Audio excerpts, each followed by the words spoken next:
ஒரு வசனத்தை எடுத்து வாசிப்போம். லேவியராகமம் 20ஆம் அதிகாரம் 26ஆம் வசனம். சீக்கிரம் பைபிள் எடுங்க. லேவியராகமம் 20ஆம் அதிகாரம் 26ஆம் வசனம். கர்த்தராகிய நான் பரிசுத்தராய் இருக்கிறபடியினால் நீங்களும் எனக்கு ஏற்ற பரிசுத்தவான்களாய் இருப்பீர்களாக. நீங்கள் என்னுடையவர்களாய் இருக்கும்படி உங்களை மற்ற ஜனங்களை விட்டு பிரித்தெடுத்தேன். போதும். ஆண்டவர் சொல்றாரு, கர்த்தராகிய நான் பரிசுத்தராய் இருக்கிறபடியால் நீங்களும் எனக்கேற்ற பரிசுத்தவான்களாய் இருப்பீர்களாக.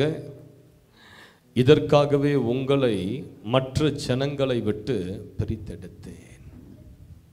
விளங்குதான் நான் சொல்றது உங்களுக்கு? ஆண்டவர் சொல்றாரு, இதற்காகத்தான் நான் உன்னை மற்ற ஜனங்க கிட்ட இருந்து பிரித்து எடுத்தேன். ஏன்னா நான் எப்படி பரிசுத்தமா வாழ்கிறேனோ அப்படி நீயும் பரிசுத்தமா வாழதான் நான் உன்னை அழைத்திருக்கிறேன். நமது ஆண்டவர் எப்படிப்பட்டவர்? கர்த்தர் பரிசுத்தர். பக்கத்தில் பார்த்து சொல்லுங்க, நம்ம ஆராதிக்கிற கர்த்தர் பரிசுத்தர். பரிசுத்தர். ஒரு முறை ஒரு வாலிபனுக்கு வெட்டினரி டாக்டர் ஆகணும்னு ரொம்ப ஆசை. அதனால எப்படியோ தன்னுடைய தாய் தகப்பனிடத்தில் போராடி ஒரு வெட்டினரி காலேஜில் சீட்டு வாங்கி ஃபர்ஸ்ட் இயர் சேர்ந்துட்டான். ஒரே சந்தோஷம் அவனுக்கு. ஆனால் அந்த வாலிபன் நல்ல ஒரு ஜெபிக்கிற ஒரு வாலிபன், தன் வாழ்க்கையை பரிசுத்தமாய் காத்து கொண்ட ஒரு வாலிபன். காலேஜில் சேர்ந்தா கொஞ்ச நாட்கள்லேயே ரேகிங் பண்ண இரவு நேரத்தில் சீனியர்ஸ் எல்லாம் உள்ள வந்தாங்க. ஹாஸ்டல்ல வந்துட்டு என்ன சொன்னாங்க, அந்த ரூமில் இருக்கிற மற்ற எல்லாரையும் ஃபர்ஸ்ட் இயர் ஸ்டூடெண்ட்ஸ் எல்லாம் நிற்க வைத்து கைகளில் சிகரெட்டை கொடுத்து, எல்லாரும் சிகரெட் கொடுத்து பிடிங்கடா, சிகரெட் பிடிக்க தெரியலனாலும் பரவாயில்ல, இப்போ நான் கற்றுக் கொடுக்குறோம், எல்லார் கையிலையும் சிகரெட்டை கொடுத்து பிடிக்க சொன்னாங்க. அது மாத்திரமல்ல, இன்னும் அசுத்தமான காரியங்களை செய்ய சொன்னாங்க கைகளால். எல்லாரும் செய்ய இந்த ஒரு வாலிபன் மாத்திரம் சிகரெட்டையும் தொடலை, அவர்கள் சொன்ன ஒரு அசுத்தமான காரியத்தையும் இவன் செய்யலை. அந்த சீனியர்ஸ் எல்லாம் பார்த்து சொன்னா, அண்ணா நான் வேணா உங்களுடைய எல்லா அண்டர் கார்மெண்ட்ஸை கூட நான் வாஷ் பண்ணி போடுறேன், உங்களுடைய அழுக்கு துணியெல்லாம் கொடுங்க, நான் எல்லாருடைய துணிகளை கூட நான் துவைத்து தருகிறேன். ஆனால் நீங்கள் சொல்கிற இந்த அசுத்தமான காரியத்தை ஒருபோதும் என் கைகளால் நான் செய்ய முடியாது. ஒருபோதும் என் கைகளால் நான் செய்ய முடியாது. அந்த சீனியர்ஸ் எல்லாம் கோபத்தோடு கேட்டாங்க, ஏண்டா செய்ய மாட்டேன்? அவன் சொன்னான், என் கைகள் சிலுவையில் கிறிஸ்துவின் கரங்களோடு ஆணிகளால் அடிக்கப்பட்டிருக்கிறது. அதனால என் கைகள் இந்த உலக அசுத்தத்திற்கு மரித்து போனது. என் கைகள் இயேசுவோடு கூட சிலுவையில் அறையப்பட்டிருக்கிறதுனால எந்த கைகளால் நான் எந்த அசுத்தத்தையும் தொடவும் மாட்டேன், செய்யவும் மாட்டேன். இந்த சீனியர் கேட்டாங்க, என்னடா சொன்ன? என் கைகள் இயேசுவின் இரத்தத்தால் கழுவப்பட்ட கைகள், இது பரிசுத்தமான கரங்கள். இந்த கரங்களால் நீங்க சொல்ற எந்த பாவத்தையும் நான் தொட மாட்டேன், நான் செய்யவே மாட்டேன். இதை கேட்ட உடனே அந்த சீனியர்ஸுக்கெல்லாம் ஒரு பயம் வந்தது. என்னடா இவன் சிலுவையில் கை அறையப்பட்டதுன்னு சொல்றான், இயேசுவின் ரத்தம் இவன் கையை கழுவியதுன்னு சொல்றான். எல்லாரும் குழம்பி போய் கொஞ்ச நேரத்தில் இந்த ரூமை விட்டு எல்லாரும் வெளியே ஓடி போயிட்டாங்க. அந்த வாலிபன் எல்லா ஃபர்ஸ்ட் இயர்ஸுக்கு முன்பதாக பரிசுத்தவனாக சாட்சியாக ஜீவித்து தன்னுடைய சாட்சியை காத்து கொண்டார். அல்லேலூயா. இதற்கு தான் ஆண்டவர் உங்களையும் என்னையும் பிரித்தெடுத்தார். பரிசுத்தமா வாழ, தூய்மையானவர்களாய் வாழ. கர்த்தர் எப்படி பரிசுத்தம் உள்ளவராய் இருக்கிறாரோ அதே போல பரிசுத்தத்திற்கு ஏற்ற வாழ்க்கை வாழத்தான் இயேசு சுவாமி உன்னை அழைச்சிருக்கிறார். ஒரு அல்லேலூயான்னு சொல்லுங்க பார்க்கலாம். புதிய ஏற்பாட்டில் பவுல் நிருபங்களை எழுதும் போது பரிசுத்தவான்களுக்கு எழுதுகிறதாவது. பார்த்திருக்கீங்களா? லெட்டரை ஸ்டார்ட் பண்ணும் போதே பரிசுத்தவான்களுக்கு எழுதுகிறதாவது அப்படின்னு தான் ஸ்டார்ட் பண்றார். அந்த காலத்தில் அவர்கள் எல்லாரும் எப்படி அழைச்சாங்க? விசுவாசிகளை பரிசுத்தவான்கள் அழைச்சாங்க. பக்கத்துல பார்த்து சொல்லுங்க, பரிசுத்தவானே, பரிசுத்தவாட்டியே. அல்லேலூயா. பரிசுத்தவான்கள் என்றால் யாரு? பிரித்தெடுக்கப்பட்டவர்கள். எரேமியா 1:5 ஆண்டவர் எரேமியாவை பார்த்து சொல்றார், உன் தாயின் கர்ப்பத்தில் நீ இருந்த போதே நான் உன்னை என்ன பண்ணிட்டேன்? பரிசுத்தம் பண்ணி இருக்கிறேன். அப்படின்னா என்ன அர்த்தம்? எரேமியா, உன்னை நான் பிரிச்சுட்டேன்டா ஜனங்களை விட்டு. நீ இந்த ஜனங்களோடு ஜனங்களா வாழக்கூடாதபடி நான் உன்னை தாயின் வயிற்றிலேயே பிரித்தெடுத்தேன். ஆண்டவர் 7 நாளை உண்டு பண்ணி 7ஆம் நாளை பரிசுத்தப்படுத்தினார். ஓய்வு நாளை பரிசுத்தப்படுத்தினார். 6 நாட்களின் வேலை செய், ஆனா 7ஆவது நாள் என்னுடைய நாள், நான் பிரித்தெடுத்த நாள், என்னை ஆராதிக்கும்படி நான் பரிசுத்தப்படுத்தின நாள். அதனால தான் அந்த நாள் பேர் பரிசுத்த ஓய்வு நாள் என்று வேதம் சொல்கிறது. ஏன்? அந்த நாளை கர்த்தர் தனக்கென்று பிரித்தெடுத்ததுனால அது பரிசுத்த ஓய்வு நாள். அதே போலதான் ஆண்டவர் நம் ஒவ்வொருவரையும் பிரித்து எடுத்தார். எதற்காக? உடைய பிள்ளையாய் வாழும்படியாக. தலைமையில கைகளை வச்சு சொல்லுங்க, ஆண்டவரே, இந்த 2025 நான் பரிசுத்தமாய் வாழ எனக்கு ஒரு கிருபையை தாங்க. பரிசுத்தமா வாழ எனக்கு கிருபையை தாங்க. சிஸ்டர், பிரதர், நீங்க எடுக்கிற அநேக தீர்மானங்களில சிறந்தது ஒரு தீர்மானம் பரிசுத்தமா வாழணும்னு எடுக்கிற தெரியுமா? ஒரு தீர்மானம். இனி ஆண்டவரை நான் வேதனைப்படுத்தாதபடி, ஒரு காரியத்தில் கூட கர்த்தரை நான் வேதனைப்படுத்தாதபடி நான் பரிசுத்தமா வாழ போறேன். என் வார்த்தையிலும் நடக்கையிலும் அன்பிலும் ஆவிலும் விசுவாசத்திலும் கற்பிலும் எந்த உலகத்தின் கரையும் என்னை கரைப்படுத்தி ஆண்டவருடைய இருதயத்தை வேதனைப்படுத்தாதபடி நான் பரிசுத்தமாய் வாழ போகிறேன் என்று நீ எடுக்கிற தீர்மானங்கள் தான் எல்லா தீர்மானங்களை காட்டிலும் சிறந்த ஒரு தீர்மானம். அல்லேலூயா. பரிசுத்தமாய் வாழ்வது, பரிசுத்தமாய் வாழ்வது. நம்ம அசுத்தமான வாழ்க்கை வாழும் போது ஆண்டவர் எவ்வளவு வேதனைப்படுவார் தெரியுங்களா? உங்களுக்கு ஆண்டவர் எவ்வளவு வேதனைப்படுவார்னு உங்களுக்கு தெரியுமா? நீங்க ஒவ்வொரு முறை பாவம் செய்யும் போதும் ஆண்டவருடைய இருதயத்தில் கல்வாரி சிலுவையில் அவர் அனுபவித்த வேதனை திரும்ப அவருக்கு ஏற்படும். ஒவ்வொரு முறை நாம் கெட்ட வார்த்தைகளை பேசும்போது, சாபமான வார்த்தைகளை பேசும்போது, அந்தரங்க பாவங்களில் ஈடுபடும் போது, சிற்றின்ப பாவங்களில் நாம் ஈடுபடும் போது ஆண்டவர் கல்வாரி சிலுவையில் உனக்காய் எனக்காய் சகித்த அதே பாடுகளை மீண்டுமாய் அவர் அனுபவிக்க வேண்டியதாக இருக்கும். தமிழ்நாட்டில் அற்புதராஜ் என்று சொல்லக்கூடிய ஒரு ஊழியர் ஊழியம் செய்தார். ஒரு முறை அவர் ஜெபம் பண்ணி கொண்டு இருக்கும் போது ஒரு தரிசனத்தை பார்த்தார். இந்த தரிசனத்தில் சிலுவையில் இயேசு பயங்கர வேதனைகளோடு தொங்கிக் கொண்டிருந்தார். அந்த வேதனைகளை பார்த்து கொண்டு அப்படியே அழுதுகிட்டே இருக்கிறார். ஆண்டவரே, எனக்கா இவ்வளவு பாடுகள், எனக்கா இவ்வளவு வேதனைகள், என்னை மீட்டெடுக்கவா இவ்வளவு பாடுகளை நீர் சகித்தீர் என்று சொல்லி அப்படியே அழுதுகிட்டே இருக்கும் போது அந்த சிலுவைக்கு பின்னால இருந்து ஒரு குட்டி உருவம் ஓடி வந்து அந்த சிலுவையை பிடிச்சு ஒரு உழுக்குச்சு. ஆண்டவருடைய வேதனை இன்னும் அதிகமாச்சு. ஆண்டவர் இன்னும் கூச்சலிட ஆரம்பித்தார், இன்னும் கத்த ஆரம்பித்தார். இன்னும் அவருடைய கரங்களிலிருந்து ரத்தம் அதிகமாய் வழிய ஆரம்பித்தது, கால்களிலிருந்து ரத்தம் அதிகமாய் வழிய ஆரம்பித்தது. அந்த சிலுவையை உழுக்கிட்டு அந்த குட்டி உருவம் திரும்ப சிலுவைக்கு பின்னால ஓடி போய் ஒளிந்து கொண்டது. ஆண்டவருடைய வேதனை அதிகரிச்சு அவர் அழ ஆரம்பிக்கிறார். திரும்ப இன்னும் கொஞ்ச நேரம் கழித்து திரும்ப அந்த உருவம் வந்து அதை காட்டிலும் இன்னும் அதிகமான ஒரு உழுக்குது சிலுவையை பிடிச்சு. இன்னும் அந்த நகங்கள், அந்த ஆணி எல்லாம் அப்படியே கையை இன்னும் ஆழமா கிழித்து, இன்னும் அப்படியே சரீரம் அப்படி கீழே தொங்குது ஆணிகளிலே கிழித்து. அப்படி வேதனை இன்னும் அதிகரிக்குது. ஆண்டவருடைய வேதனை இன்னும் அதிகரித்து இன்னும் அதிகமா அவர் கத்தி அழறார். அந்த உருவம் திரும்பி ஓடி போய் ஒளிந்து கொண்டது. 3வது முறையும் திரும்ப அந்த குட்டி உருவம் ஓடி வந்து அந்த சிலுவையை பிடிச்சு ஒரு உழுக்க இந்த முறை ஆண்டவரால் தாங்க முடியல. ஓன்னு கதறி ஆழ ஆரம்பித்தார். சிலுவையில் ஐயோ என்று சொல்லி கதறி ஆழ ஆரம்பித்தார். இதை பார்த்த அந்த அற்புதராஜ் என்கிற ஊழியக்காரருக்கு பயங்கர கோபம். ஆண்டவரே, உமது சிலுவையை பிடித்து உம்மை துன்புறுத்துகிற அந்த குட்டி சாத்தான் யார்? யார் அந்த குட்டி சைத்தான்?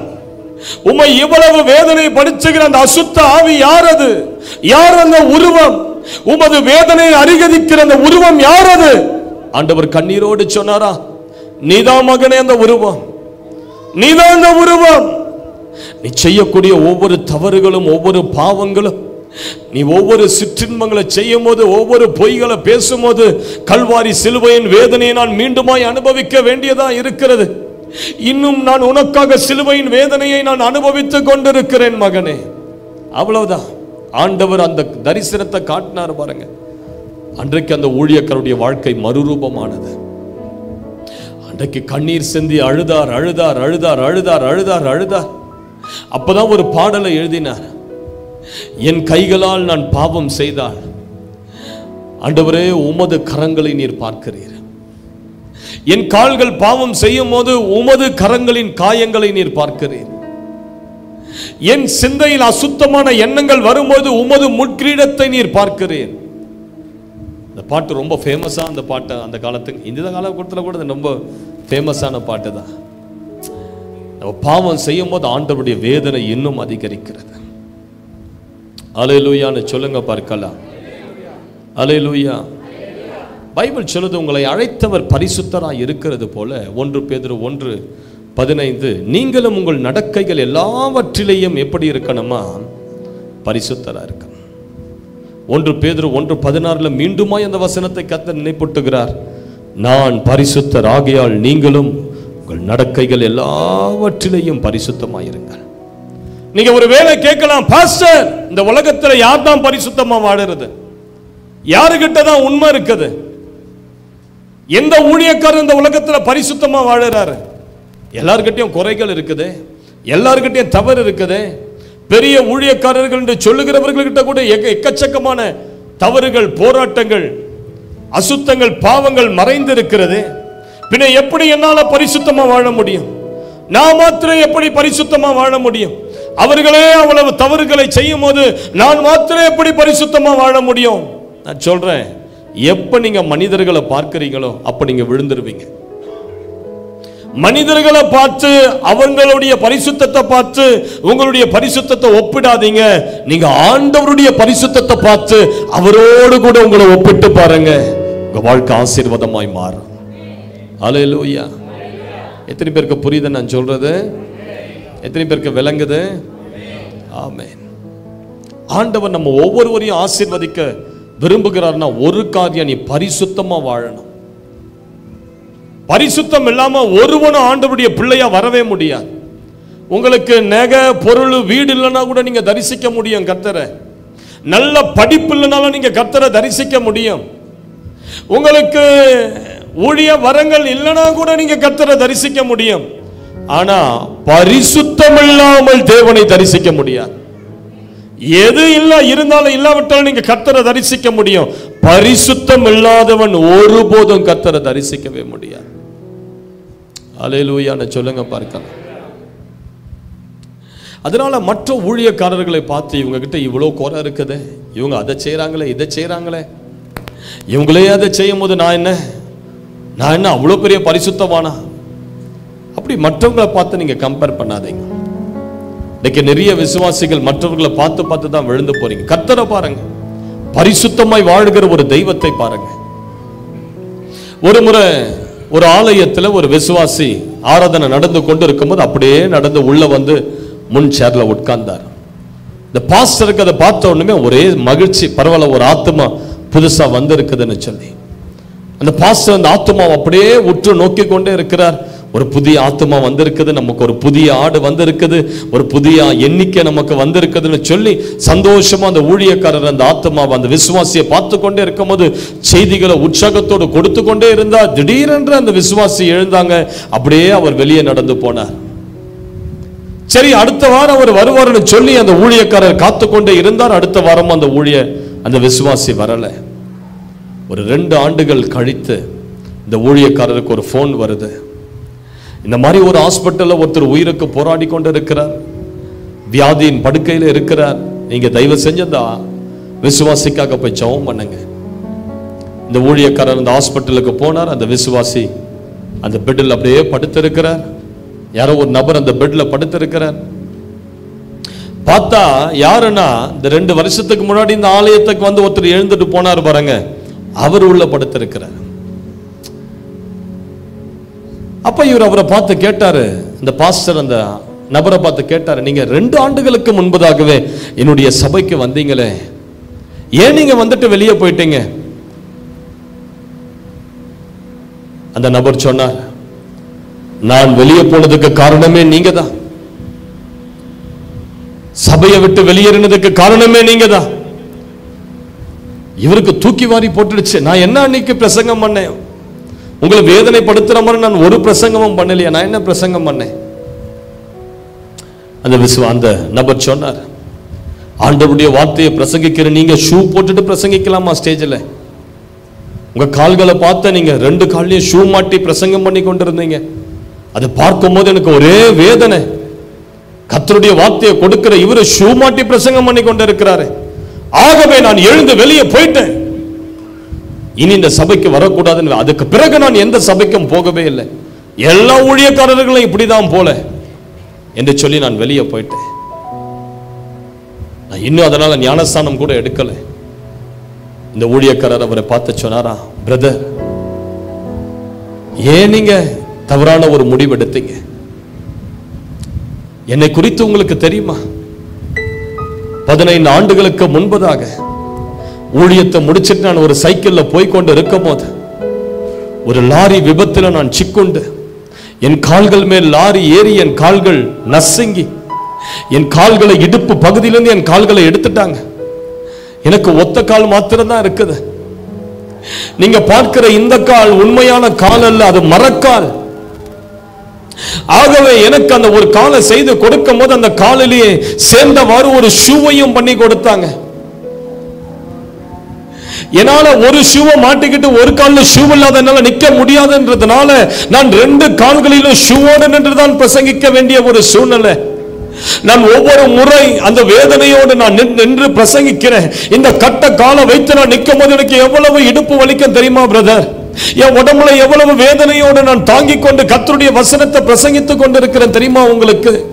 2 மணி நேரங்கள் நின்று நான் பிரசங்கிட்டதுக்குள்ள என்னுடைய உடம்பு எவ்வளவு வலிக்குதுன்னு சொல்லி தெரியுமா? இதை புரிந்து கொள்ளாமல் ஆலயத்தை விட்டு வெளியேறி ஞானஸ்தானம் பெறாமல் வாழ்க்கையின் கடைசி பகுதியில வந்து நீங்கள் நிற்கிறீர்களே, ஐயோ பிரதர், ஏன் இந்த தப்பு செஞ்சீங்க? அப்பதான் அந்த விசுவாசிக்கு உணர்வு வந்தது, ஐயோ நான் தப்பு செஞ்சிட்டேன்.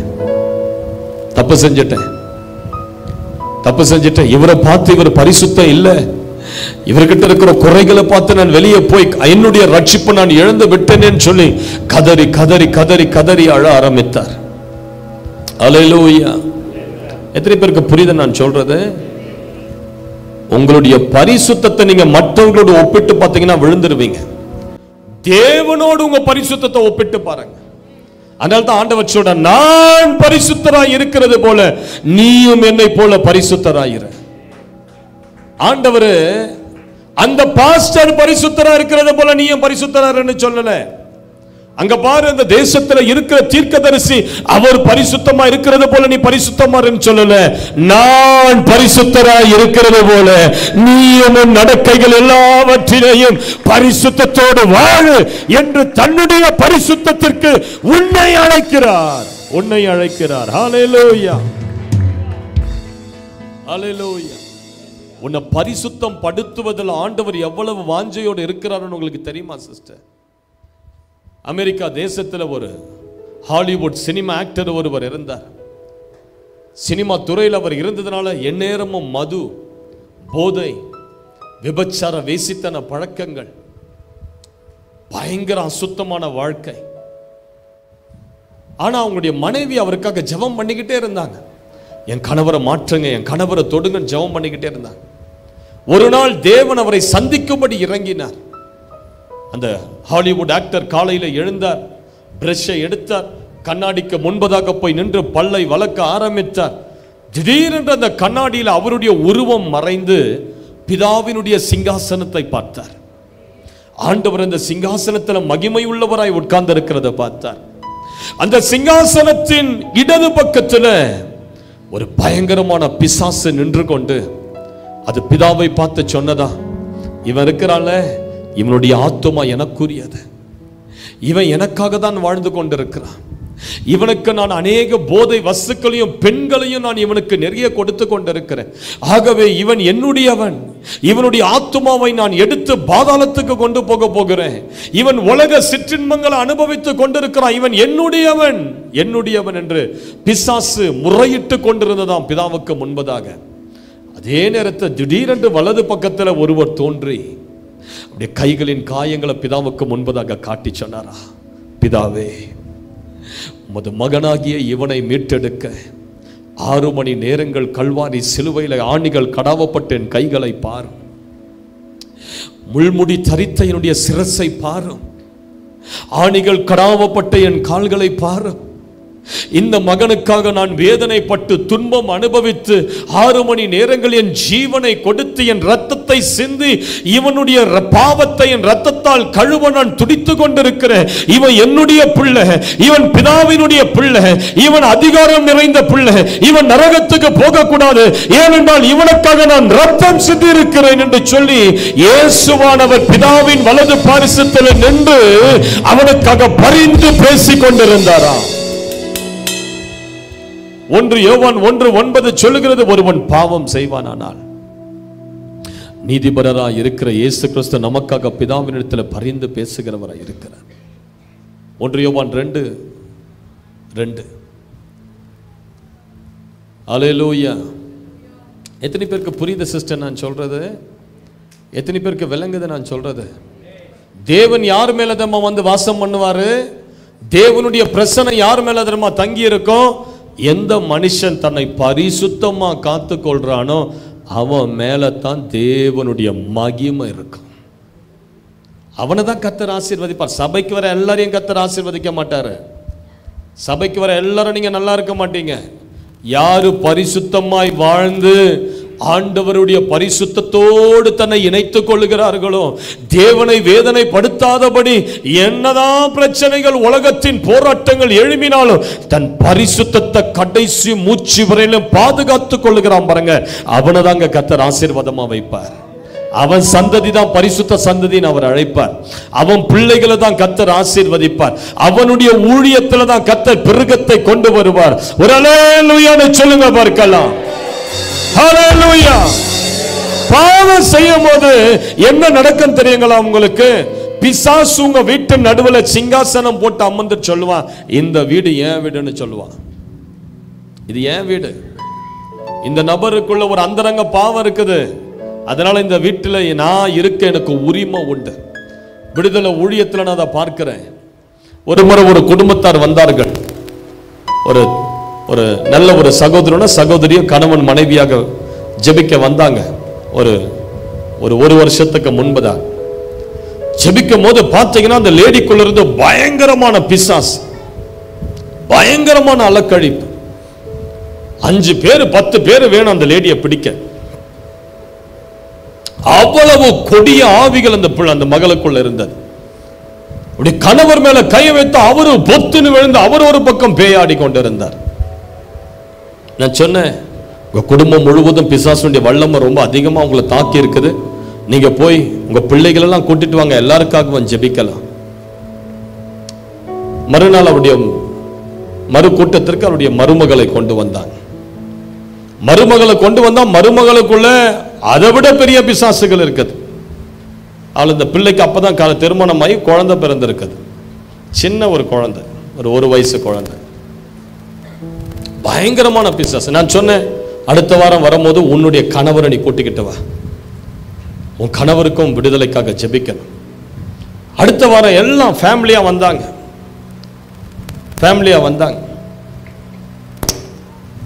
இப்ப அந்த குடும்பத்துக்காக ஜெபிக்கும் போது அந்த மருமகளுக்குள்ள இருக்கிற பிசாசு சொல்லுது, எப்படி இந்த வீட்டை விட்டு நான் வெளியே போறது? இந்த குடும்பம்லாம் என்ன செய்யறாங்க தெரியுமா? எல்லாம் கஞ்சா பார்ட்டி, குடும்பமா கஞ்சா அடிக்கிறாங்க. பாவம் செய்யறாங்க. எப்படி இந்த வீட்டை விட்டு நான் வெளியே போக முடியும்? இந்த வீட்டில் எனக்கு உரிமை இருக்குது. இந்த வீட்டை ஆளுகை செய்ய எனக்கு உரிமை உண்டு. இந்த வீட்டை விட்டு நான் வெளியே போக முடியாது. இந்த வீட்டை நான் அழிப்பேன். இவங்க பொருளாதாரத்துல நான் சேதப்படுத்துவேன்.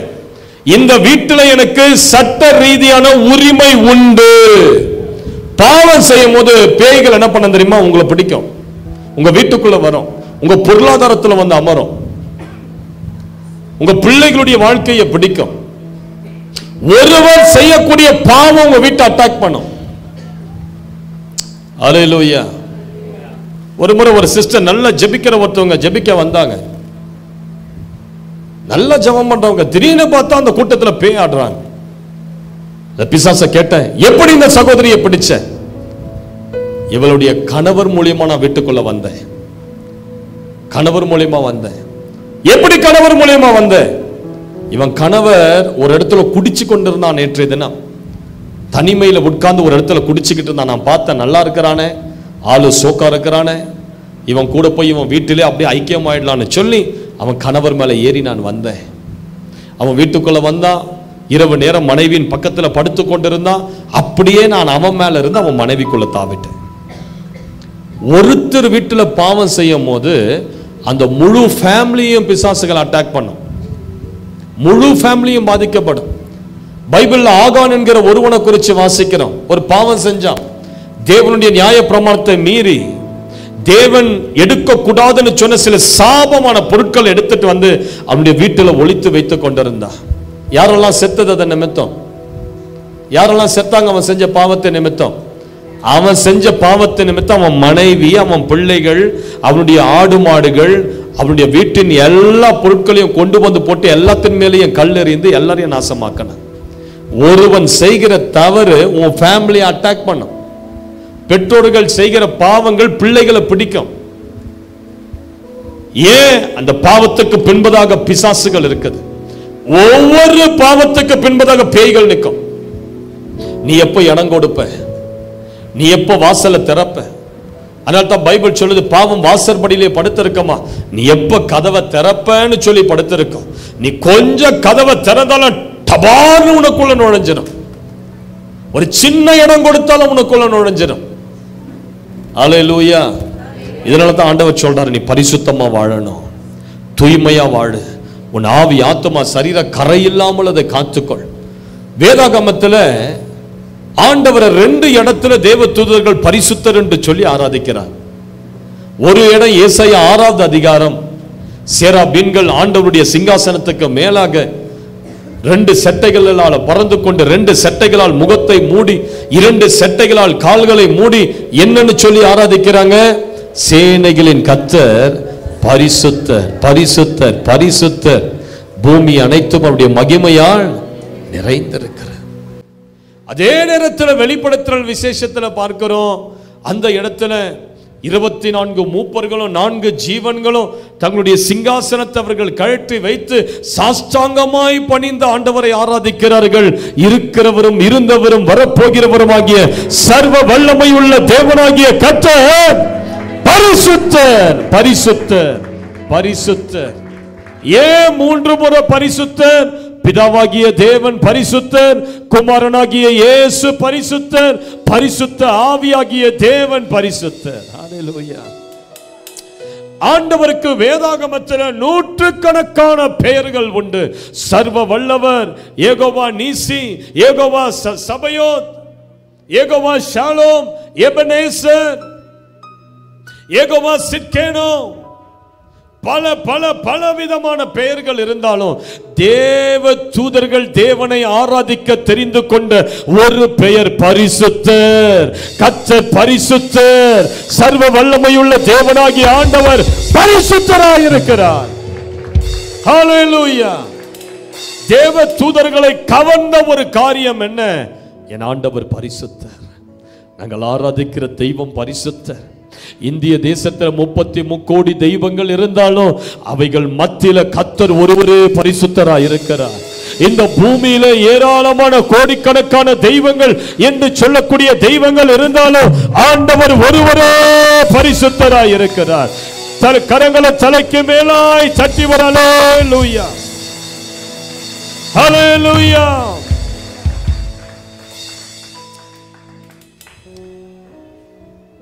விளங்குதான் நான் சொல்றது உங்களுக்கு? ஒவ்வொரு நாளும் ஆண்டவரை பார்த்து பரிசுத்தர் பரிசுத்தரன் ஆராதிச்சு பாருங்க, உங்க மேல பரிசுத்தன் இறங்கி வரும். ஹல்லேலூயா. தாவீது கர்த்தர் தன் மேய்ப்பராய் பார்த்தார். அவர் என் மேய்ப்பர், என்னை நடத்துவார். அதுக்கேற்ற மாதிரி ஆண்டவர் தாவீதை அழகா நடத்தி சிங்காசனத்தில் உயர்த்தி ராஜாவாய் மாற்றினார். நீங்க கர்த்தரை எந்த நாமத்தை கொண்டு தொழுது கொள்கிறீர்களோ அந்த நாமத்தை கொண்டு கர்த்தர் உங்களுக்கு தன்னை வெளிப்படுத்துவார். கிதியோன் ஷலோம் அப்படின்னு சொல்லி கர்த்தரை ஆராதித்தார். தேசத்தில் 80 ஆண்டு காலங்கள் சமாதானத்தை கர்த்தர் கட்டளையிட்டார்.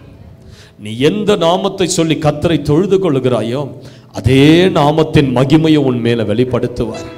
ஒருவேளை பாஸ்டர் என்கிட்ட நிறைய போராட்டங்கள் உண்டு, நிறைய அந்தரங்க பாவங்கள் உண்டு, நிறைய கட்டுகள் உண்டு, ஐயோ சில பாவங்களை விட்டு என்னால் வெளியே வரவே முடியல, என் சிந்தையில் ஒரே அசுத்தமான எண்ணங்கள், அசுத்தமான சொப்பனங்கள், ஏதோ ஒருவரோடு கூட என் சொப்பனத்தில் நான் அசுத்தமாய் நடந்து கொள்ளுகிறது போல என்னால் தாங்க முடியல, ஏதோ சில சோதனைகள் என்னை பின்தொடர்ந்து வருகிறது, நான் என்ன செய்வது?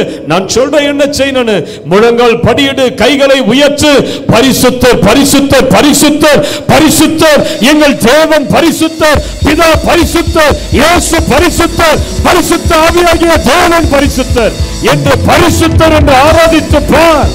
தேவன் பரிசுத்த மகிமையோடு உன் மேல இறங்கவா. சிஸ்டர், பிரதர், நீங்க தான் உங்க வீட்டுக்குள்ள பரிசுத்தத்தை கொண்டு வரணும்.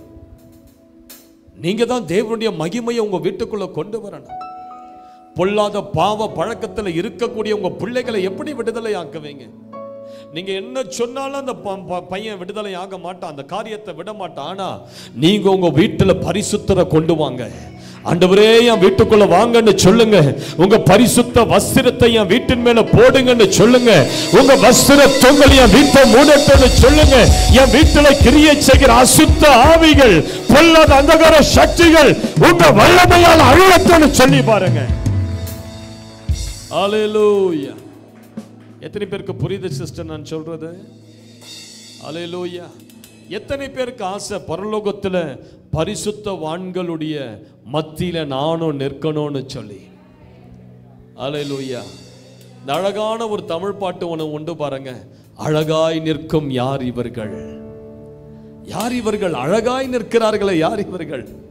பரிசுத்தவான்களுடைய கூட்டத்தில் நீங்களும் ஒரு நபரா நிற்கணும். இவ்வளவு நாள் ஆலயத்துக்கு வந்து இவ்வளவு வேத வசனத்தை வாசித்து இவ்வளவு ஊழியெல்லாம் செஞ்ச நீ பரலோகத்தை கோட்டை விட்டினா உன்னை மாறி ஒரு முட்டாள் யாருமே இருக்க முடியாது.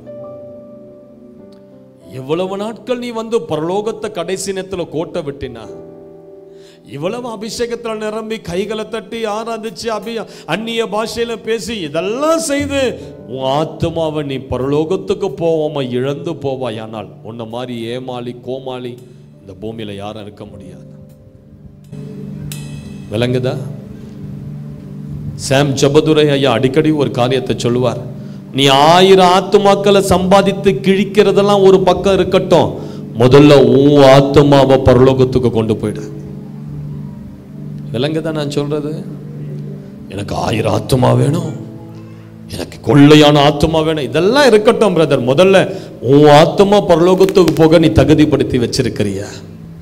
இன்றைக்கு மறிச்சா உன் ஆத்துமா பரலோகத்தில் இப்போ போய் நிற்கமா? இன்று நீ என்னோடு கூட பரதேசியில் இருப்பாய் என்ற அந்த கல்வகனுக்கு சொன்னது போல ஆண்டவர் உன்னை பார்த்து, மகனே நீ மறிச்சா என் பரதேசிக்கு வருவேன்னு சொல்லி கர்த்தர் சொல்ல முடியுமா? அந்த அளவுக்கு பரிசுத்தத்தில் தகுதி பெற்று இருக்கிறோமா? ஆண்டவரை சந்திக்க நம்ம தகுதியா இருக்கிறோமா? கொஞ்சம் யோசித்து பாருங்க சிஸ்டர், பிரதர். மரணம் எந்த நேரம் வேணாலும் சம்பவிக்கலாம். there is no guarantee. இந்த 2025 நீங்க தாண்டுவீங்கன்னு கேரண்டி கிடையாது. எங்க சபையில ஒரு பிரதர் வேலுன்னு சொல்லி ஒரு 1.5 ஆண்டுகளுக்கு முன்பதாக எங்க சபைக்கு வந்தார். ஒரே ஒரு கூட்டத்துக்கு வந்தார், ஒரு இந்து நபர். அந்த கூட்டத்தில் தேவனுடைய வார்த்தையினால் தொடப்பட்டு இயேசுவுக்கு அந்த கூட்டத்தில் தன் வாழ்க்கையை ஒப்புக் கொடுத்தார். பல வருடங்களாக இருந்த குடி பழக்கத்திலிருந்து விடுதலை பெற்றார். அதுக்கு பிறகு தொடர்ந்து எங்களுடைய ஆலயத்துக்கு வந்தார், ஞானஸ்தானம் பெற்றார். போன வருஷம் தான் அவருக்கு ஞானஸ்தானம் கொடுத்தேன்.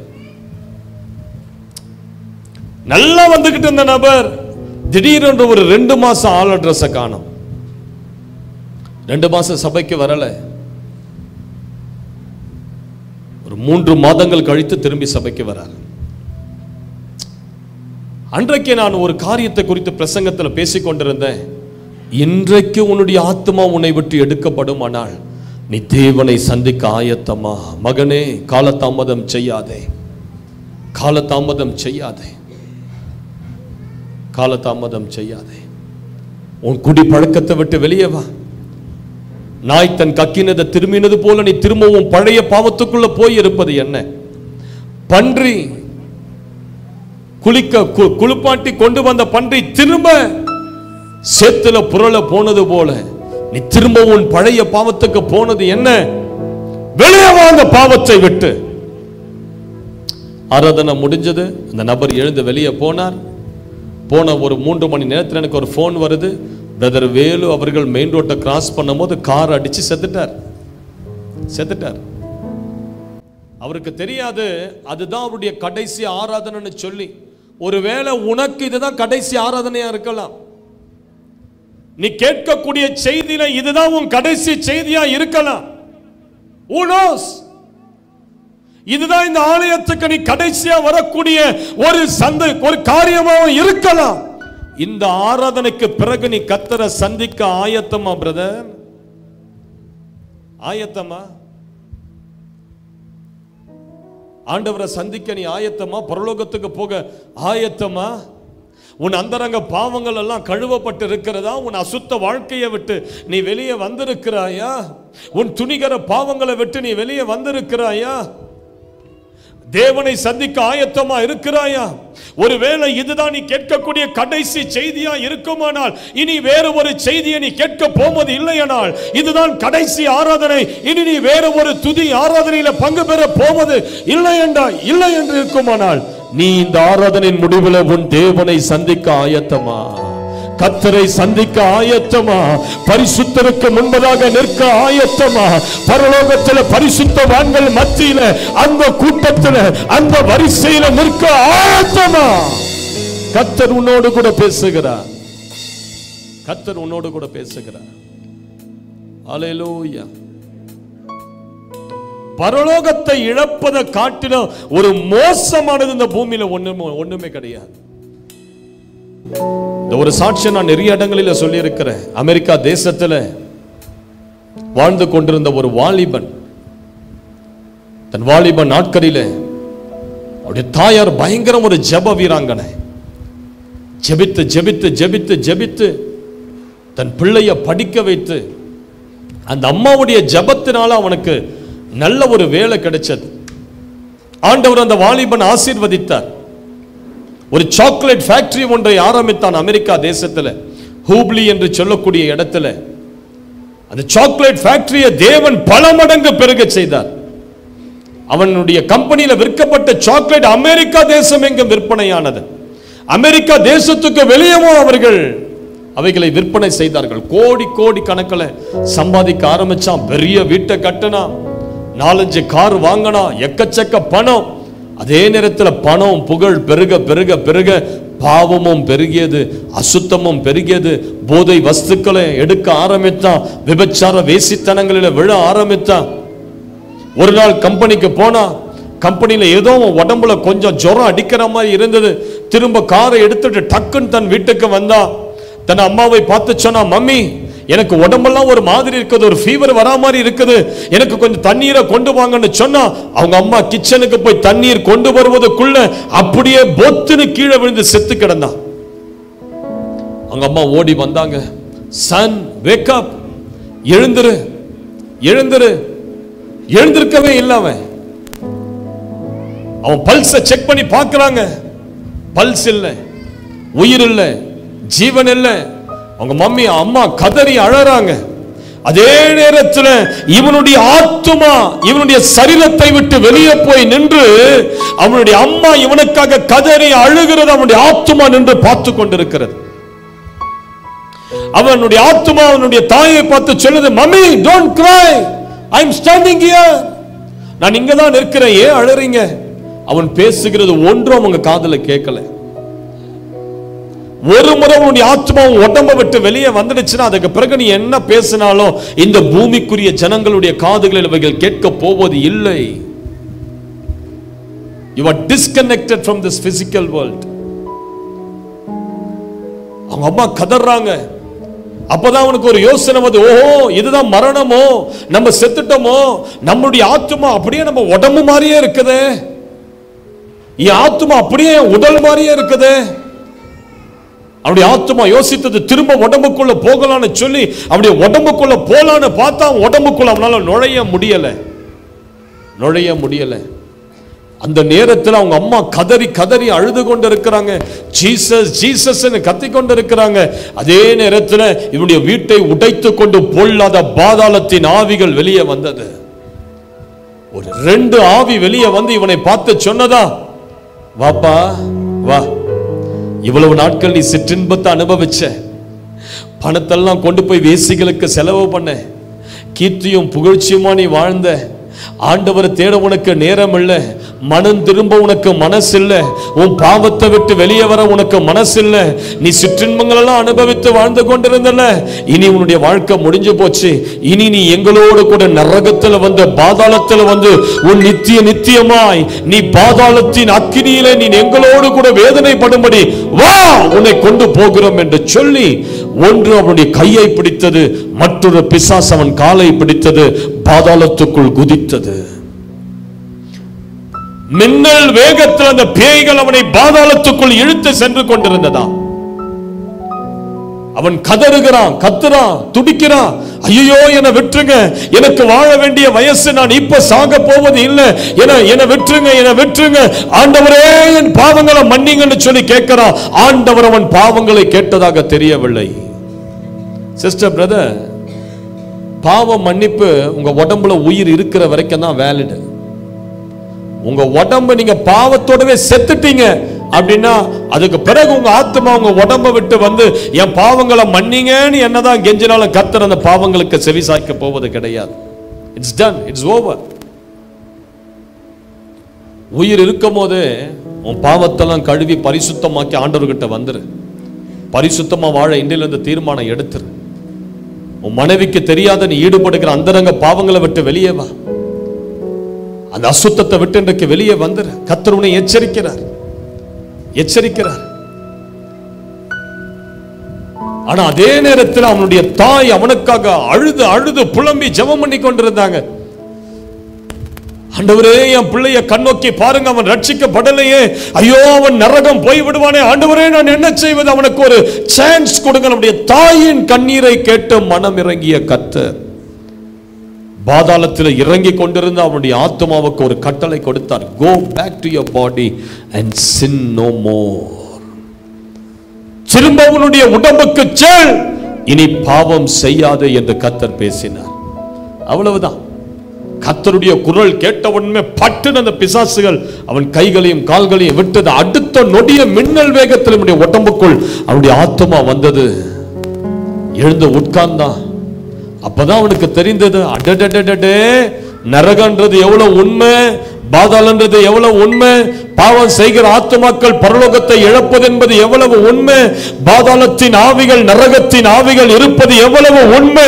இன்றோடு நான் அந்த பாவங்களை விட்டு வெளியே வருகிறேன் என்று சொல்லி அன்றே அவன் பாவங்களை விட்டு வெளியே வந்தான்.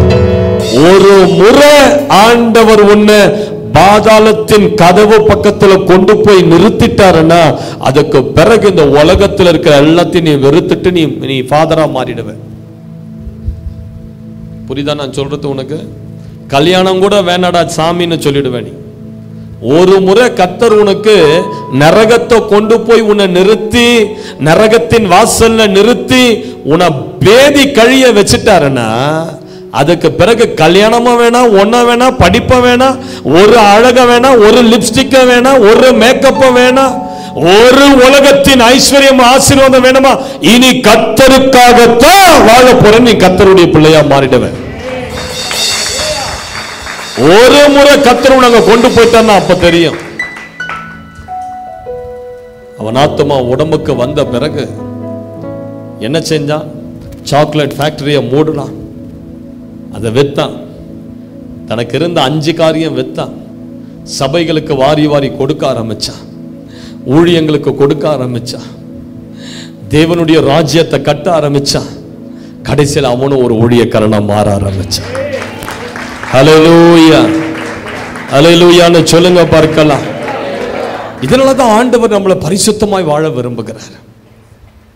அதனால்தான் நீ பரிசுத்தமா வாழணும்.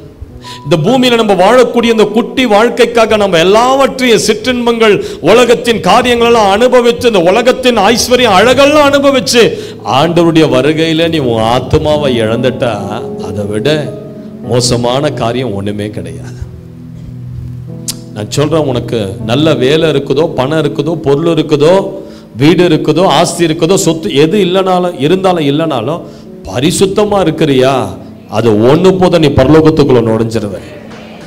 ஹல்லேலூயா. வேதாகமத்துல ஒரு ஐஸ்வர்யவான இருந்தா, ஒரு பிச்சைக்காரனா இருந்தான். பிச்சைக்காரன் பேரு லாசரஸ். ஒரு ஐஸ்வர்யவானுக்கு எல்லா ஆசீர்வாதமும் இருந்தது. அவன் கார்ல போறதும் வர்றதும், பயங்கரமான சாப்பாடு சாப்பிடுறதும், என்ன மாதிரியான ஒரு ட்ரெஸ் பயங்கரம். ஆனா அவன் வீட்டு வாசல்ல ஒருத்தன் உட்கார்ந்து பிச்சை எடுத்து கொண்டிருந்தான். அவன் உடம்பெல்லாம் வியாதி, அவனுக்கு சோறு கிடையாது, ட்ரெஸ் கிடையாது. பைபிள் சொல்லுது, அவனுடைய நாய்கள் வந்து அவனை நக்கி அவனை தேற்றிற்று. அவன் உடம்புல இருக்கிற புண்களை நாய்ங்க வந்து நக்குச்சான். 2 பேரும் ஒரே நாள்ல மரிச்சாங்க. ஐஸ்வர்யவான் நரகத்துக்கு போயிட்டான். இந்த மரிச்ச அந்த ஏழையானவன் ஆபிரகாமின் மடிக்கு பரலோகத்துக்கு போயிட்டான். அந்த ஐஸ்வர்யவானுக்கு எல்லாமே இருந்தது. ஆனா என்ன இல்லைன்னா பரிசுத்தம் இல்லை. இவனுக்கு ஒண்ணுமே இல்லை, ஆனா உள்ள பரிசுத்தமான ஒரு ஜீவியம் இருந்தது.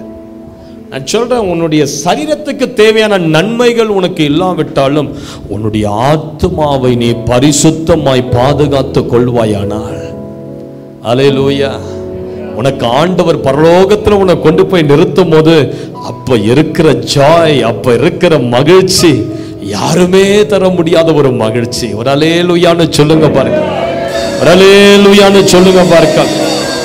ஏன் சிஸ்டர் நம்ம பரிசுத்தமா வாழணும்? ஏன் நம்ம பரிசுத்தமா வாழணும்? சரி, கொஞ்சம் எழுந்து நின்று நம்ம ஜெபம் பண்ணுவோம். ஒரு 5 நிமிஷம் எல்லாரும் உருக்கமா எல்லாரும் கண்களை மூடி, ரபலகா துரகடா தரகடா தரபா, எல்லாரும் கண்களை மூடி கொஞ்ச நிமிஷம் நம்ம எல்லாரும், ஆண்டவரே இந்த ஆண்டு நான் பரிசுத்தமாய் வாழ, எல்லாரும் சீரியஸா ஜெபம் பண்ணுங்க. சீரியஸா ஜெபம் பண்ணுங்க. எதெல்லாம் விட்டு வெளியே வரணும்னு கர்த்தர் சொல்றாரோ இன்றைக்கு அதெல்லாம் விட்டு வெளியே வந்துரு. அதெல்லாம் விட்டு வெளியே வந்துரு. ஒருவேளை நீ கேட்கக்கூடிய செய்தி இதுதான் கடைசி செய்தியா இருந்தா நீ எப்படி ஆயத்தப்படுத்துவ? ஒருவேளை இந்த செய்தியின் முடிவில் இயேசு வர போறாரு, பரலோகத்துக்குள்ள நாம் எடுத்துக்கொள்ளப்பட போவதாக இருந்தா நீ உன்னை எப்படி ஆயத்தப்படுத்துவாயோ சிஸ்டர், அப்படி உன்னை ஆயத்தப்படுத்து. அப்படி உன்னை ஆயத்தப்படுத்து. உன் அந்தரங்க பாவங்கள் எல்லாம் அறிக்கை செய். யாருக்குமே தெரியலன்னு சொல்லி நீ நினைச்சிட்டு இருக்காத, தேவன் அதை வெட்ட வெளிச்சத்துக்கு கொண்டு வந்து உன்னை வெட்கத்துக்கும் வேதனைக்கும் ஒப்பு கொடுப்பா. வேணாம், விட்டுடு. அதை விட்டு வெளியே வா. விட்டு வெளியே வா. நீ பரிசுத்தர ஒரு கரங்களிலும் அசுத்தத்தை இன்னொரு கரங்களிலும் ஏந்தி நிற்க முடியாது. சிஸ்டர், பிரதர், ஆண்டவர்கிட்ட ஒப்பு கொடுங்க. ஆண்டவரே என்னை பரிசுத்தப்படுத்துங்க, என்னை தூய்மையாக்குங்க, என் இருதயத்தை கழுவுங்கப்பா. உங்க ரத்தத்தால், உங்க நாமத்தால் என்னை பரிசுத்தப்படுத்துங்க. என்னுடைய சிந்தையில ஒரு பரிசுத்தத்தை கொடுங்க. என் சிறு வயது முதல் இதுவரைக்கும் நான் செய்த எல்லா அசுத்தமான என்னுடைய வாழ்க்கையை விட்டு நான் வெளியே வர தீர்மானிக்கிறேன். எனக்குள் தேவனுடைய மகிமை, எனக்குள் தேவனுடைய வல்லமை. வாய்களை திறந்து நல்லா ஜெபிங்க பிரதர். கழுவுங்கப்பா.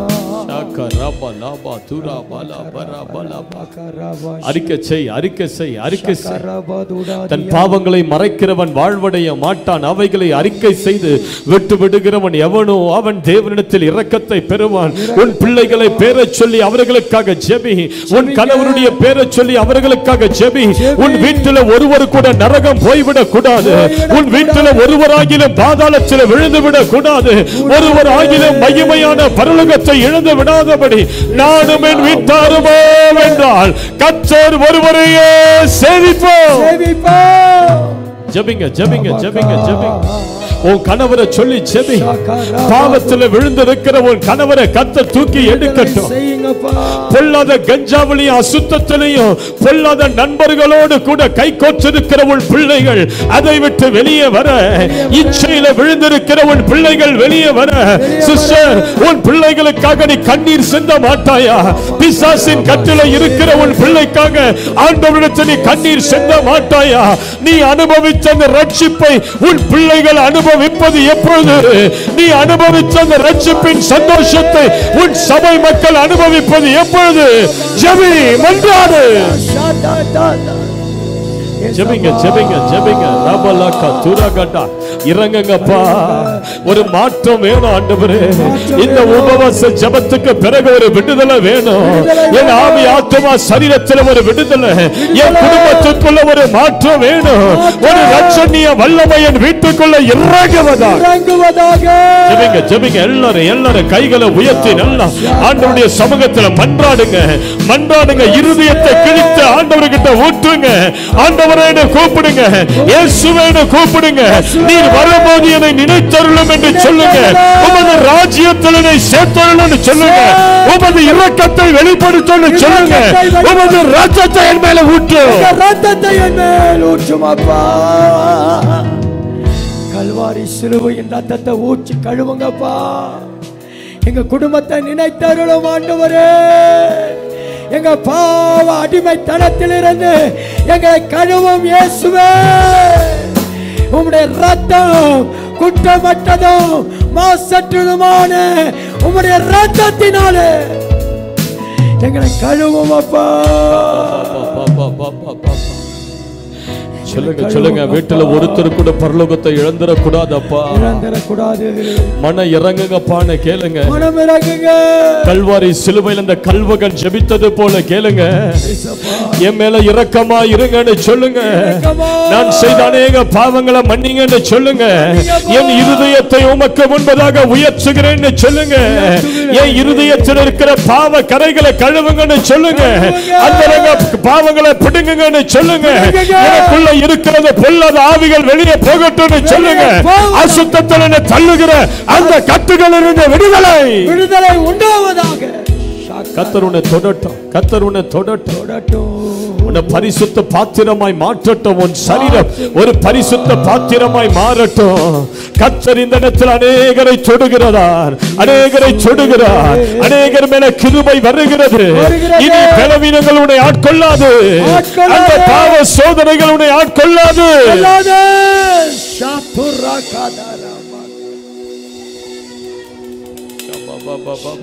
ஜெபிங்க ஜெபிங்க ஜெபிங்க ஜெபிங்க. இனி மரணம் ஆட்கொள்வதில்லை, பயங்கள் ஆட்கொள்வதில்லை, பாவங்கள் ஆட்கொள்வதில்லை. பாவத்தின் அடிமைத்தனத்தின் நுகங்கள் இனி என்னை அடிமைப்படுத்துவதில்லை. அந்த நுகத்தில் இருந்து கர்த்தர் உடைத்து வெளியே என்னை கொண்டு வருகிறார். என் பிள்ளைகளை, என் குடும்பத்தை இன்றைக்கு கொண்டு வருகிறார்.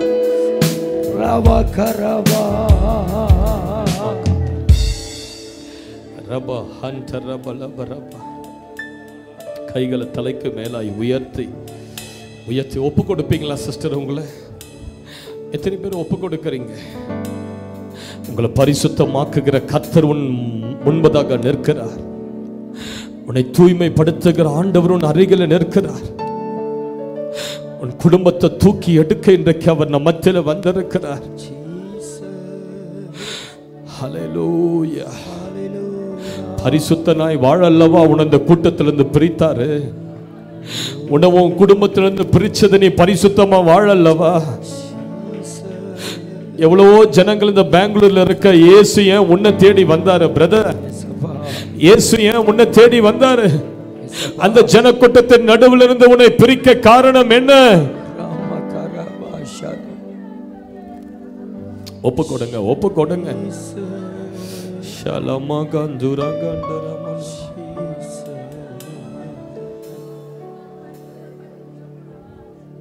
வேண்டாத பலவீனங்கள் ஆண்டவா முன்வைக்கின்றே, வேண்டாத பலவீனங்கள் ஆண்டவா முன்வைக்கின்றே, மீண்டும் தலை தூக்காமல் மாண்டு மடியட்டுமே, மீண்டும் தலை தூக்காமல் மாண்டு மடியட்டுமே, உகந்த காணிக்கையா ஒப்பு கொடுத்தேனையா. சொல்லுங்க, உகந்த காணிக்கையா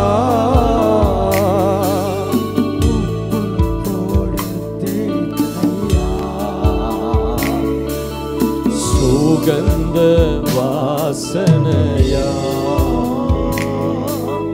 முகந்து மகிழுமையா, சுகந்த வாசனையா முகந்து மகிழுமையா. தகப்பனே உம் பீடத்தில் தகன பலியானே, தகப்பனே உம் பீடத்தில்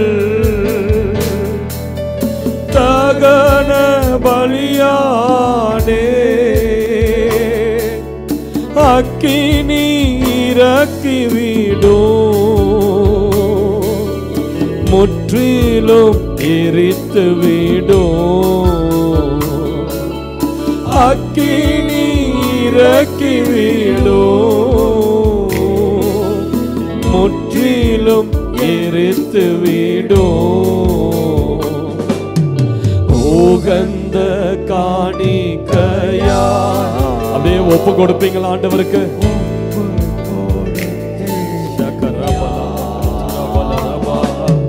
சுகந்த வாசனையா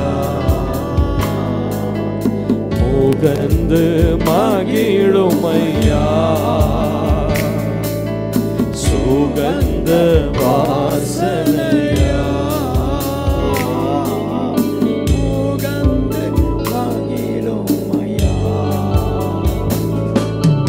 கண்கள் தூய்மையாக்கும், கர்த்தாவே உம்மை பார்க்கணும்,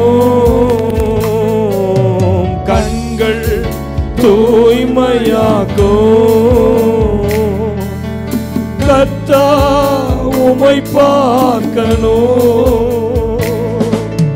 காதுகள் திறந்தருளும்,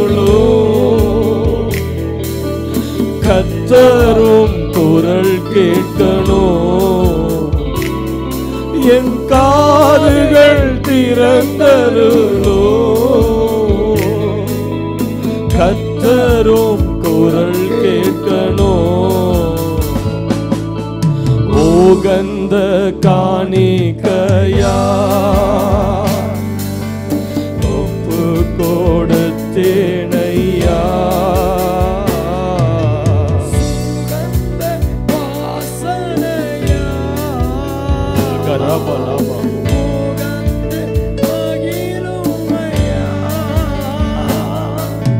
சுகந்த வாசனையா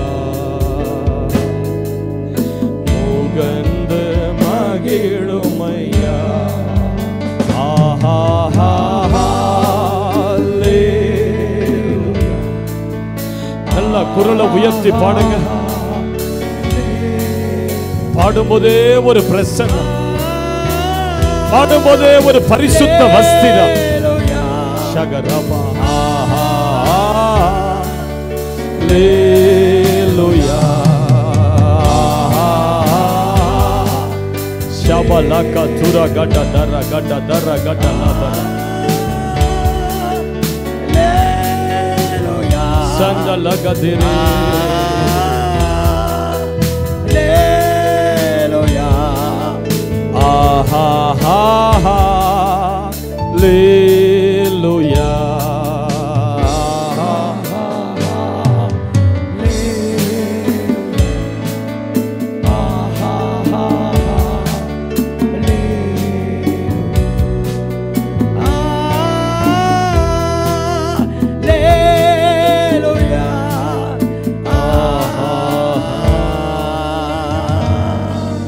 கைகளை கூப்பி கைகளை கூப்பி கைகளை கூப்பி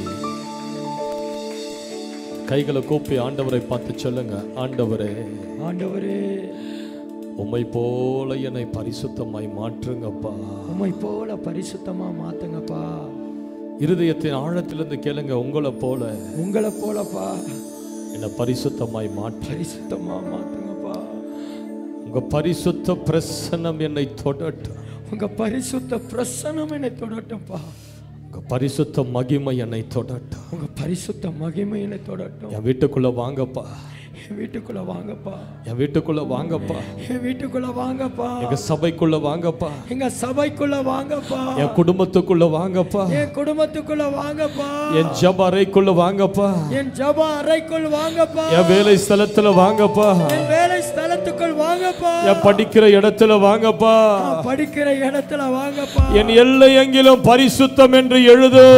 என் எல்லை எங்கும் பரிசுத்தம் என்று எழுது. பரிசுத்தமாய் ஜீவிக்க எனக்கு ஒரு கிருபை பலனை தாரும் ஆண்டவரே. கிருபை பலனை தாங்கப்பா. இனி ஒரு நாளும் நான் உம்மை விட்டு பின்வாங்கி போகாதபடி, உம்மை விட்டு பின்வாங்காதபடி என் மேல் அந்த பரிசுத்த அலங்காரத்தை கொடுங்க ஆண்டவரே.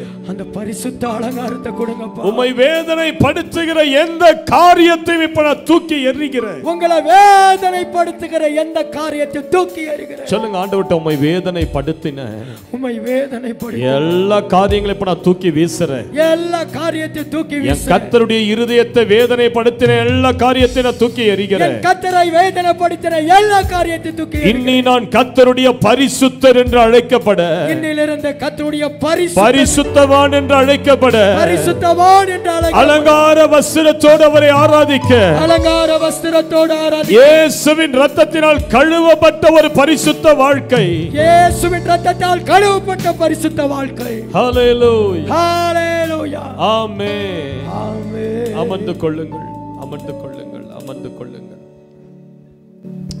ஏன் பரிசுத்தமா வாழணும்? நான் இன்னும் கொஞ்ச நேரத்தில் முடிச்சிடுறேன். ஏன் பரிசுத்தமா வாழணும்? நல்லா கேளுங்க. நீங்க பரிசுத்தமா வாழாத ஒருபோதும் பிசாசுகளை எதிர்த்து நிற்கவே முடியாது. பிசாசு உங்களை பார்த்து பயப்படுகிற ஒரு காரியம் நான் என்ன தெரியுமா? பரிசுத்தம். ஐயோ, இந்த சிஸ்டர் டிகிரியா, டாக்டர் படிப்பு படிச்சிருக்கிறாங்களா, ஓ இவங்க அப்பா ஒரு ஊழியக்காரரோ, ஓ இந்த பிரதர் இந்த பெரிய ஊழியக்காரரோடு இருக்கிறாரோ, இதெல்லாம் பார்த்து பிசாசு பயப்படாது. ஓஹோ இவர்கள் பெரிய பெண்டிகாஸ்டல் சபையை சேர்ந்தவங்களோ, இதெல்லாம் பார்த்து பிசாசு பயப்படாது. டேங்கப்பா எவ்வளவு பைபிள் நாலேஜ் இவங்களுக்கு, பைபிளையே வாசிக்காத வசனங்களை எப்படி சொல்றாங்க, இதெல்லாம் பார்த்து பிசாசு உங்களை விட பேய்க்கு நிறைய பைபிள் தெரியும். பிசாசு உங்களை பார்த்து பயப்படுகிற ஒரு விஷயம் இருக்குதுன்னா, அது உங்க மேல இருக்கிற பரிசுத்தம். பரிசுத்தம், பரிசுத்தம் தான் பிசாசுக்கு ஆகவே ஆகாது. ஏன்? பிசாசு கிட்ட இல்லாதது அது ஒண்ணுதான். பிசாசு கிட்ட இல்லாதது அது ஒண்ணுதான். பிசாசு கிட்ட இல்லாத ஒரு விஷயம் பரிசுத்தம். இதனால தான் பரிசுத்தமா வாழ்கிறவனை பார்த்தா பேய்களுக்கு பேதியாகும். நீங்க பரிசுத்தமா ஜீவிச்சு பாருங்க. பிசாசுகளை கட்டளையிட்டா அதை முட்டி போடுனா முட்டி போடும், எழுந்து ஓடுனா எழுந்து ஓடும். இந்த பகுதிக்குள்ள நீ வரக்கூடாதுன்னு சொன்னா அது அப்படியே கீழ்ப்படியும். மார்க் 1வது அதிகாரத்தில் நம்ம வாசிக்கிறோம், இயேசு கிறிஸ்து ஒரு ஜெப ஆலயத்தில் என்று பிரசங்கம் பண்ணி கொண்டிருக்கிறார். பிசாசு அசுத்த ஆவி பிடிப்பட்ட ஒரு மனிதன் அந்த கூட்டத்தில் இருந்து சொல்றான், ஐயோ நீ தேவனுடைய பரிசுத்தர், எங்களை வேதனைப்படுத்தவா வந்தீர். ஒரு பரிசுத்தமான மனுஷன் ஒரு இடத்துல நிற்கும் போது அது பேய்களுக்கு வேதனை. பேய்ங்க உடம்பெல்லாம் எரியும், பிசாசுகள் தங்க முடியாது அந்த இடத்துல. இதனாலதான் நீங்க பரிசுத்தமா வாழணும். பரிசுத்தமா வாழறவன் வீட்டுக்கு விரோதமா எந்த மந்திரமும் செய்ய முடியாது சிஸ்டர். ஏன் தெரியுமா? அந்த இடத்துல கர்த்தர் அக்கினி மதலா இருப்பார். அந்த இடத்துல தேவனுடைய பிரசன்னம் இருக்கு. யார் மேல பரிசுத்தமா வாழறான் பாருங்க, அவன் மேல கர்த்தருடைய மகிமையின் பிரசன்னம் இருக்கு. ஒரு முறை பீகாருக்கு ஒரு வாலிபன் ஊழியம் செய்ய போனான்.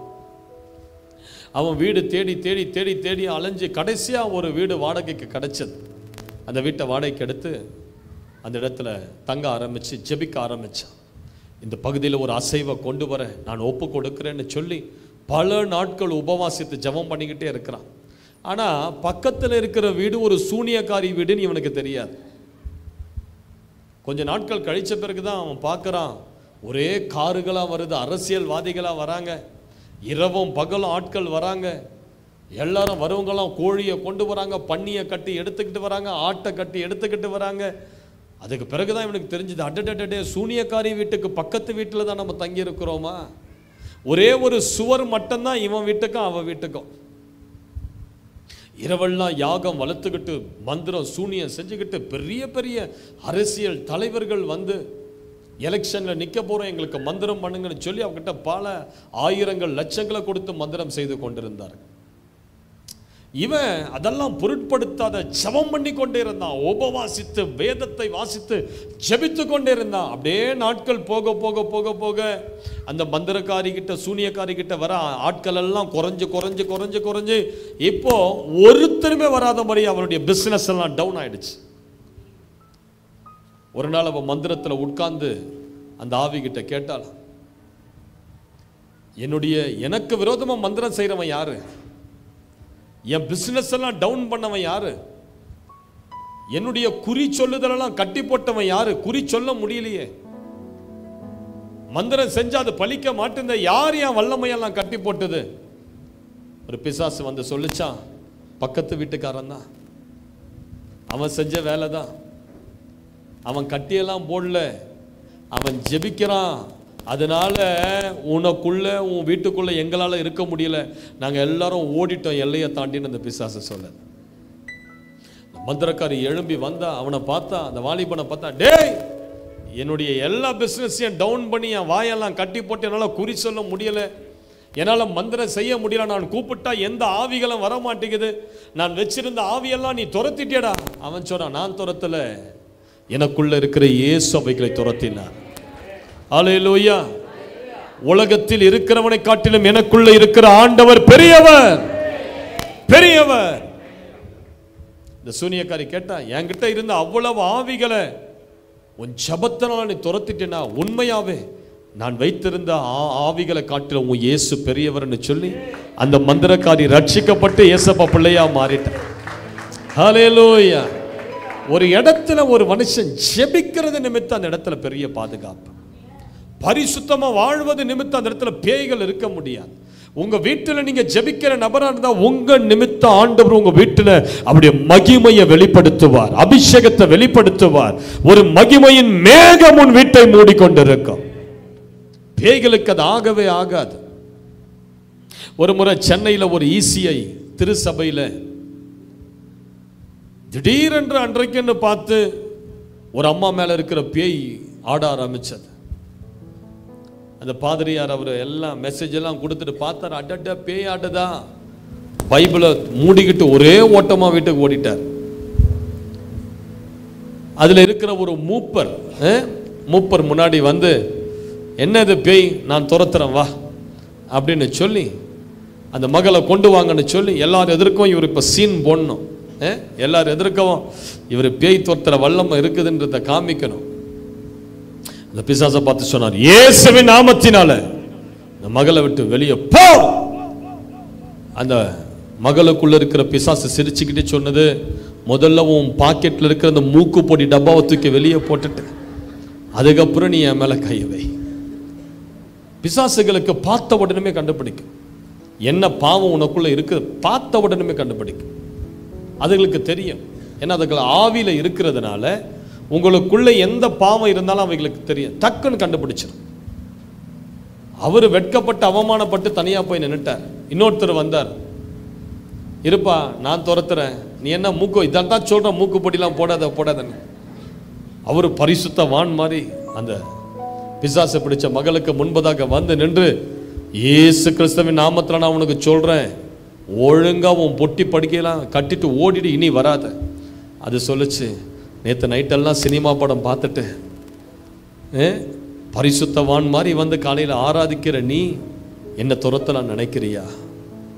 அதே இயேசுவின் நாமத்தில் நான் உனக்கு சொல்றேன், இந்த சபையை விட்டு ஓடிடு. பிசாசு சொல்லுச்சு. 2 மூப்பர்களும் வெட்கப்பட்டு அவமானப்பட்டு வெளியே போயிட்டாங்க. பிசாசுகளை துரத்தணும்னா பரிசுத்தம் இருக்கணும், பரிசுத்தமா ஜீவிக்கணும், உங்க சிந்தையில பரிசுத்தம் இருக்கணும், உங்க கைகளில பரிசுத்தம் இருக்கணும், உங்கள் அந்தரங்க வாழ்க்கையில பரிசுத்தம் இருக்கணும். இதனாலதான் ஆண்டவர் உங்களை பரிசுத்தமா வாழ வைக்க விரும்புகிறார். சிஸ்டர், பிரதர், கிறிஸ்தவ ஜீவியம் என்பது பாவத்தில் விழுந்து எழுந்து வாழ்கிற ஒரு ஜீவியம் அல்ல, அது பரிசுத்தத்தில் நிலைத்து நிற்கிற ஜீவியம். அல்லேலூயா.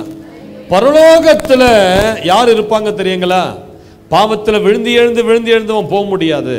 பரலோகத்தை யாரை சுதந்திரிக்க முடியும்னா, ஜெயம் கொண்டவர்கள் தான் பரலோகத்தை சுதந்திரிக்க முடியும். ஆனால் தான் வெளிப்படுத்தல் விசேஷத்தில் ஆண்டவர் பல முறை ஜெயம் கொண்டவர்கள் என்று பரிசுத்தவான்களை குறித்து பேசுகிறார். பரிசுத்தவான்களுக்கு இன்னொரு பெயர் என்ன? ஜெயம் கொண்டவர்கள், பாவத்தை ஜெயித்தவர்கள், போராட்டங்களை ஜெயித்தவர்கள், பாவ சோதனைகளை ஜெயித்தவர்கள், இச்சையை ஜெயித்தவர்கள், சரீர இச்சையை ஜெயித்தவர்கள். அவர்களுக்கு தான் ஆண்டவர் அதிகாரத்தை தருவார், அவர்களுக்கு தான் மறைவான மன்னாவை தருவார், அவர்களுக்கு தான் ஜீவ விருட்சகத்தின் கனியை தருவார், அவர்களுக்கு தான் பரலோகத்தில் அவருடைய சிங்காசனத்தின் பக்கத்தில் உட்கார கர்த்தர் கிருபை சாக்கியத்தை தருவார். யாருக்கு? ஜெயம் கொண்டவர்களுக்கு. இதற்காக தான் பரிசுத்தமா ஜீவிக்கணும். பரிசுத்தமா ஜீவிச்சா பேய்கள் எல்லாம் உங்களுக்கு முன்பதாக விழும், பொத்துன்னு விழும். ஒரு முறை செங்கல்பட்டு என்று சென்னையில, தமிழ்நாட்டில் செங்கல்பட்டு என்கிற ஒரு இடத்துல நல்ல ஒரு விசுவாசி உட்கார்ந்து பஸ்ல டிராவல் பண்ணிக்கிட்டு போயிட்டே இருந்தார். திடீரென்று பின்புறத்திலிருந்து ஒரு அம்மா எழுந்து, அந்த அம்மாவுக்குள்ள ஒரு பிசாசு, அது எழுந்து அப்படியே தபன்னு ஓடி வந்து முன் சீட்டில், அவர் உட்கார்ந்த முன் சீட்டில் அப்படியே கையை விட்டு சாஸ்தாங்கமா விழுந்து பொத்துன்னு விழுந்து எழுந்து உட்கார்ந்து அப்படி தலையை ஒரு ஆட்டி அது சொல்லுது, எவனோ இந்த பஸ்ல நான் நோண்டிக்கிட்டு இருக்கிறான். அல்லேலூயா. பாருங்க, ஒரு இடத்துல உட்கார்ந்து ஒருவர் ஜெபம் பண்ணி கொண்டு இருக்கிறது பின்பக்கத்தில் இருக்கிற பிசாசுக்கு தாங்கல வேதனை. இதனாலதான் நீங்க பரிசுத்தமா இருக்கணும், உன் வீடு பரிசுத்தமா இருக்கணும். உன் வீட்டுல சினிமா பாட்டல் சத்தம் கேட்க கூடாது சிஸ்டர். உன் வீட்டுல சீரியல் சத்தம் கேட்க கூடாது. அந்த வீட்டுல கர்த்தருடைய பிரசன்னம் இருக்க முடியாது. சினிமா பாடல், சினிமா சத்தம், உலக ஜோக்ஸ் ஓடுகிற அந்த வீட்டுல கர்த்தர் எப்படி இருக்க முடியும்? கர்த்தர் பரிசுத்தர் சிஸ்டர். நீ பார்க்கிற அந்த சினிமா படங்கள், அதுல வந்து அரைக்குறை ட்ரெஸ்ஸை உடுத்திட்டு ஆடுகிற அதெல்லாம் பார்த்துட்டு ஆண்டவர் ஒரு இடத்துல சிங்காசனத்துல உட்கார்ந்து இருப்பாரு நீங்க நினைக்கிறீங்களா? எப்ப நீங்க உங்க சினிமாவை ஆன் பண்றீங்களோ, ஆண்டவர் பொட்டி படுக்கையெல்லாம் எடுத்துட்டு குட் பாய் அப்படின்னு சொல்லி விட்டு கிளம்புவார். உன் வீடு பரிசுத்தமா இருக்கட்டும். அதனால்தான் ஆண்டவர் சொல்றான், நான் உலாவி வருகிற பாளையத்தை பரிசுத்தமாவே, அதுல ஒரு அசுத்தமானதையும் கர்த்தர் பார்த்து உன்னை விட்டு விலகி போகாதபடி உன் பாளையம் எங்கிலும் நீ பரிசுத்தமா இருக்கும். நீ நிற்கிற இடம் பரிசுத்த பூமி என்று கர்த்தர் மோசேயை பார்த்து சொன்னார். அவர் நிற்கிற இடம் அல்ல, நீ நிற்கிற இடம், நீ வசிக்கிற உன் வீடு, நீ வேலை செய்கிற உன் வேலை ஸ்தலம், நீ படிக்கிற உன் படிப்பு ஸ்தலம், நீ ஊழியம் செய்கிற ஊழிய ஸ்தலம், நீ நிற்கிற இடம் பரிசுத்த பூமி என்று கர்த்தர் சொல்லுகிறார். அல்லேலூயா. இதனால தான் பரிசுத்தமா இருக்கணும். ஏன் பரிசுத்தமா வாழ்ந்தா பிசாசின் வல்லமைகளை முறியடிக்கலாம். ஹல்லேலூயான்னு சொல்லுங்க பார்க்கலாம். அடுத்தது, நீங்க பரிசுத்தமா வாழும் போது என்ன நடக்கும்? அற்புத அடையாளங்களை கர்த்தர் உங்களுக்காக செய்வார். யோசுவா 3:5 சொல்லப்படுகிறது, உங்களை பரிசுத்தம் பண்ணிக்கொள்ளுங்கள், நாளை நான் உங்கள் நடுவில் என்ன பண்ணுவேன்? அற்புதங்களை செய்வேன். அற்புதங்களை நீ பரிசுத்தமா வாழ்ந்து பாரு, உன் வாழ்க்கை சக்சஸா இருக்கும். நீ கை வைக்கிற எல்லாவற்றையும் கர்த்தர் ஆசீர்வதிப்பார். நீ எதை தொடங்கினாலும் கர்த்தர் அதை ஆசீர்வதிப்பார். ஏன்? நீ பரிசுத்தம் பண்ணி கொள்ளுகிறதுனால ஆண்டவருடைய வாக்குத்தத்தத்தை அவர் நிறைவேற்றி உனக்கு அற்புதங்களை செய்ய அவர் வல்லமை உள்ளவராக இருக்கிறார். ஒரு அல்லேலூயான்னு சொல்லுங்க பார்க்கலாம். பரிசுத்தம் பண்ணிக்கொள்ளும் போது யோசுவா 7:13 சொல்லுது, பரிசுத்தம் பண்ணிக்கொள்ளும் போது என்ன நடக்கும்? சத்ருவின் மேல ஜெயம் வரும். யோசுவா இஸ்ரவேல் ஜனங்களை பார்த்து சொல்றார், இன்றைக்கு பரிசுத்தம் பண்ணுங்கப்பா, நாளைக்கு கர்த்தர் ஜெயத்தை கட்டளையிட போகிறார். ஆயி பட்டணத்துக்கு முன்பதாக யோசுவாவும் அவன் ஆட்களும் புறப்பட்டு போய் யுத்தம் பண்றாங்க. ஒரு யுத்தத்தில் ஜெயம் வரணும்னா பரிசுத்தமா வாழணும். இஸ்ரவேல் ஜனங்களை யோசுவா பரிசுத்தம் படுத்த அவர்களை வற்புறுத்துகிறார். இஸ்ரவேல் ஜனங்கள் பரிசுத்தத்தோடு இருந்தாங்க. என்ன நடந்தது?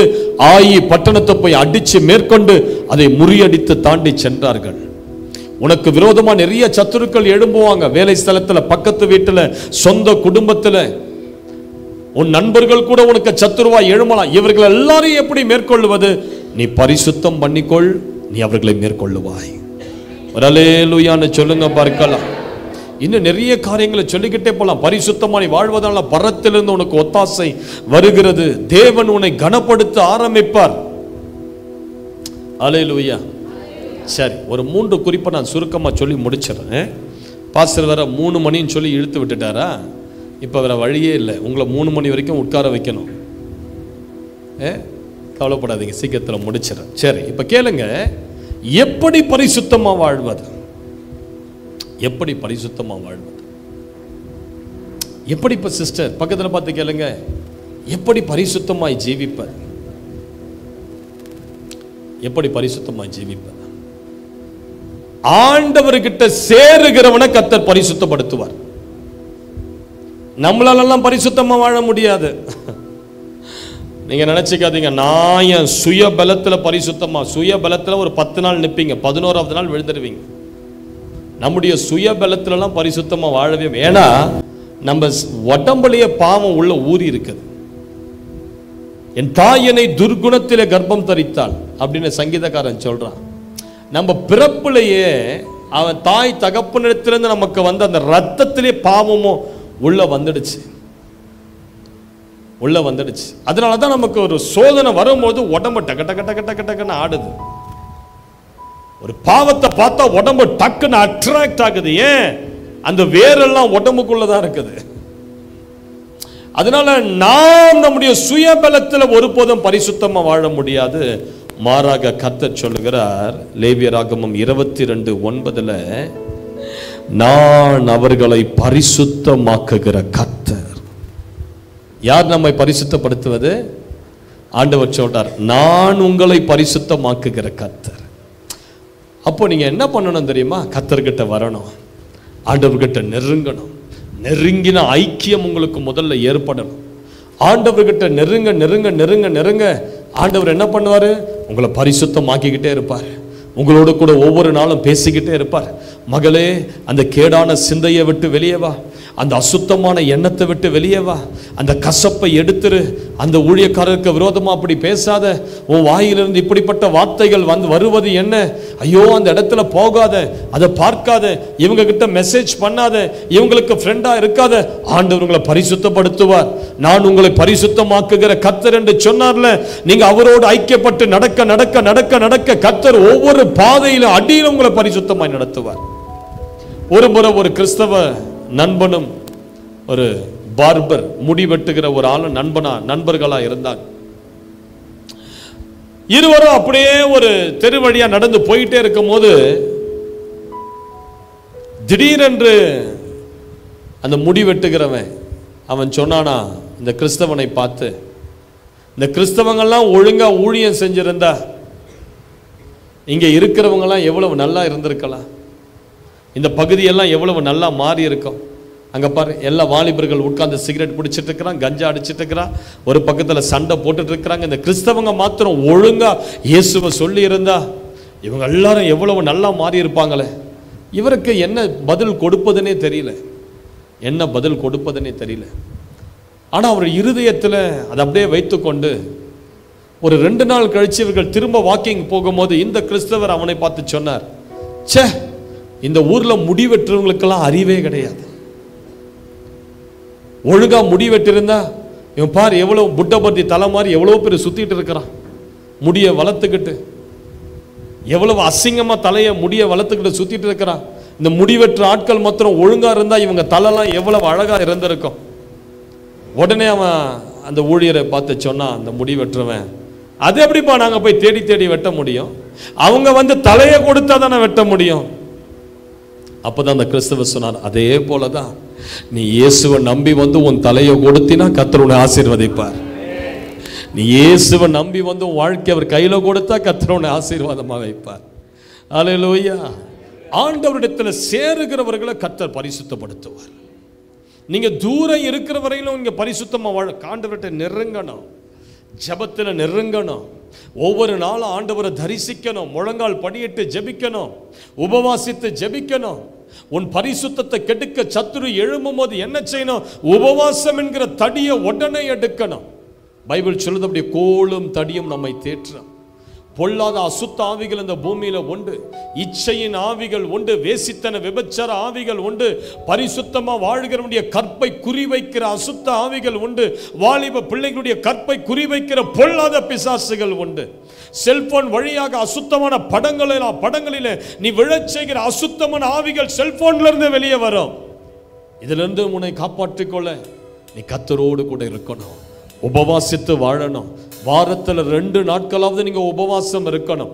உபவாசம், சபையா உபவாசம் இருப்பது ரொம்ப முக்கியம், அது ரொம்ப நல்லது. அதே நேரத்தில் உங்களுக்கு தனிப்பட்ட விதத்தில் உபவாச ஜீவியம் இருக்கணும். வாரத்தில் 2 நாளாவது நீங்க உபவாச வேலையை நியமித்து, அது காலையிலோ இரவு நேரத்திலேயோ பைபிளை எடுத்துக்கிட்டு தண்ணி பாட்டில் எடுத்து தனியா போய் ஒரு 4 மணி நேரம் 5 மணி நேரம் நீங்க உட்கார்ந்து ஆண்டவரோடு கூட உறவாடுகிற அனுபவத்துக்குள் தேவ பிள்ளைகள் கடந்து வரணும். அல்லேலூயா. இரண்டாவது நம்மை பரிசுத்தப்படுத்துவது எதுனா கர்த்தருடைய வசனம்.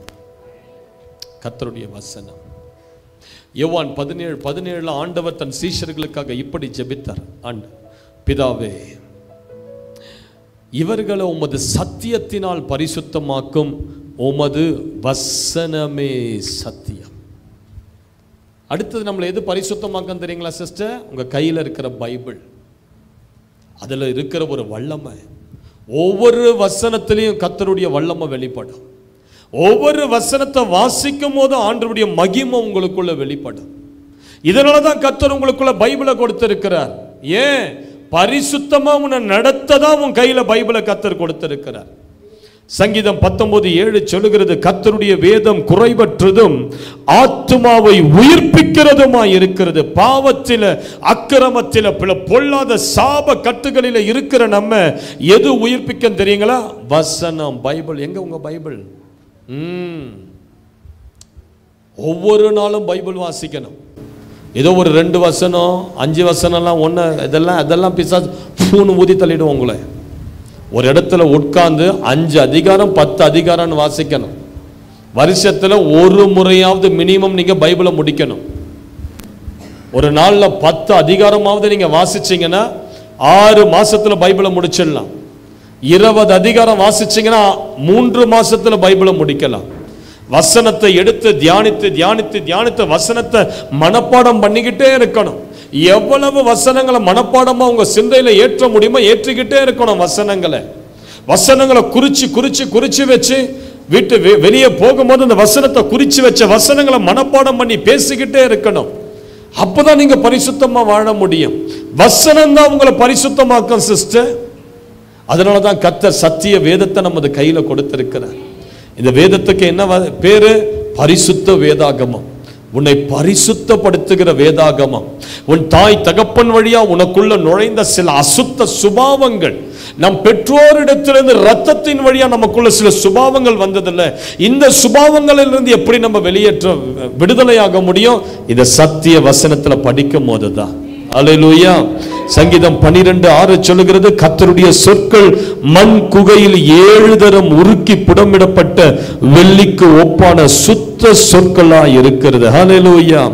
19:10 சொல்லுகிறது சங்கீதம், அவைகள் பொன்னிலும் மிகுந்த பசும் பொன்னிலும் விலையேற பெற்றதா இருக்கிறது.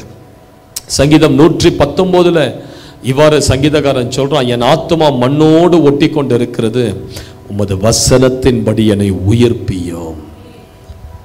அல்லேலூயா. லண்டன் தேசத்தில் தேவனால் வல்லமையாய் பயன்படுத்தப்பட்ட ஸ்மித் விகில்ஸ்வர்த் என்கிற ஒரு தேவ மனிதர் 21 செத்த பிரேதங்களை உயிரோடு கூட எழுப்பினார். எப்பவுமே வேத வசனத்தோடு தான் இருப்பார். ஒரு முறை ஒரு காரில் அவர் நண்பர்களோடு சேர்ந்து சில ஊழியக்காரர்கள் நண்பர்கள்லாம் சேர்ந்து ஒரு காரில் ஒரு மினிஸ்ட்ரிக்காக டிராவல் பண்ணிக்கிட்டே இருந்தாங்க.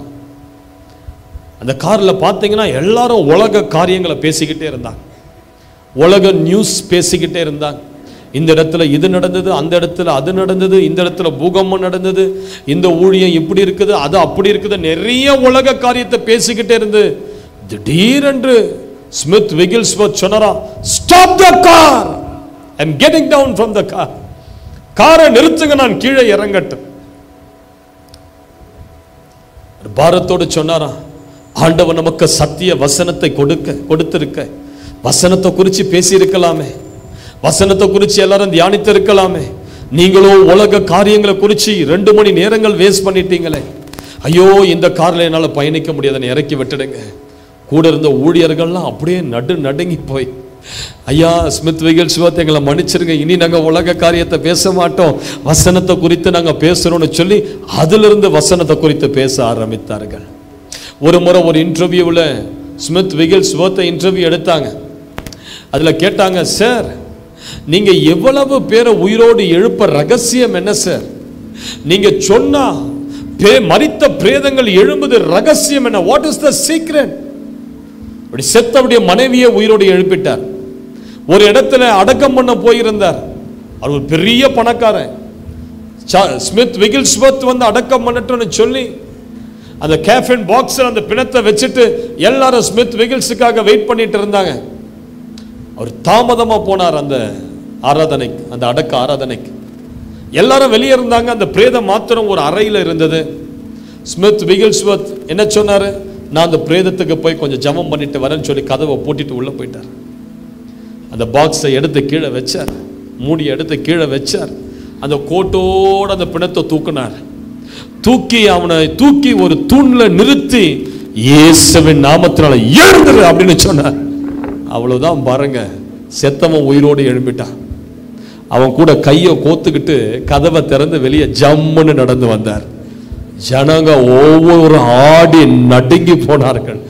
அவ்வளவு வல்லமை ஸ்மித் விகில்ஸ்வர்த்தினுடைய ஊழியத்தில் வெளிப்பட்டது. அல்லேலூயா. ஒரு வாட்டி இன்டர்வியூல கேட்டாங்க, இவ்வளவு வல்லமை உங்க மேல இருக்கு, what is the secret?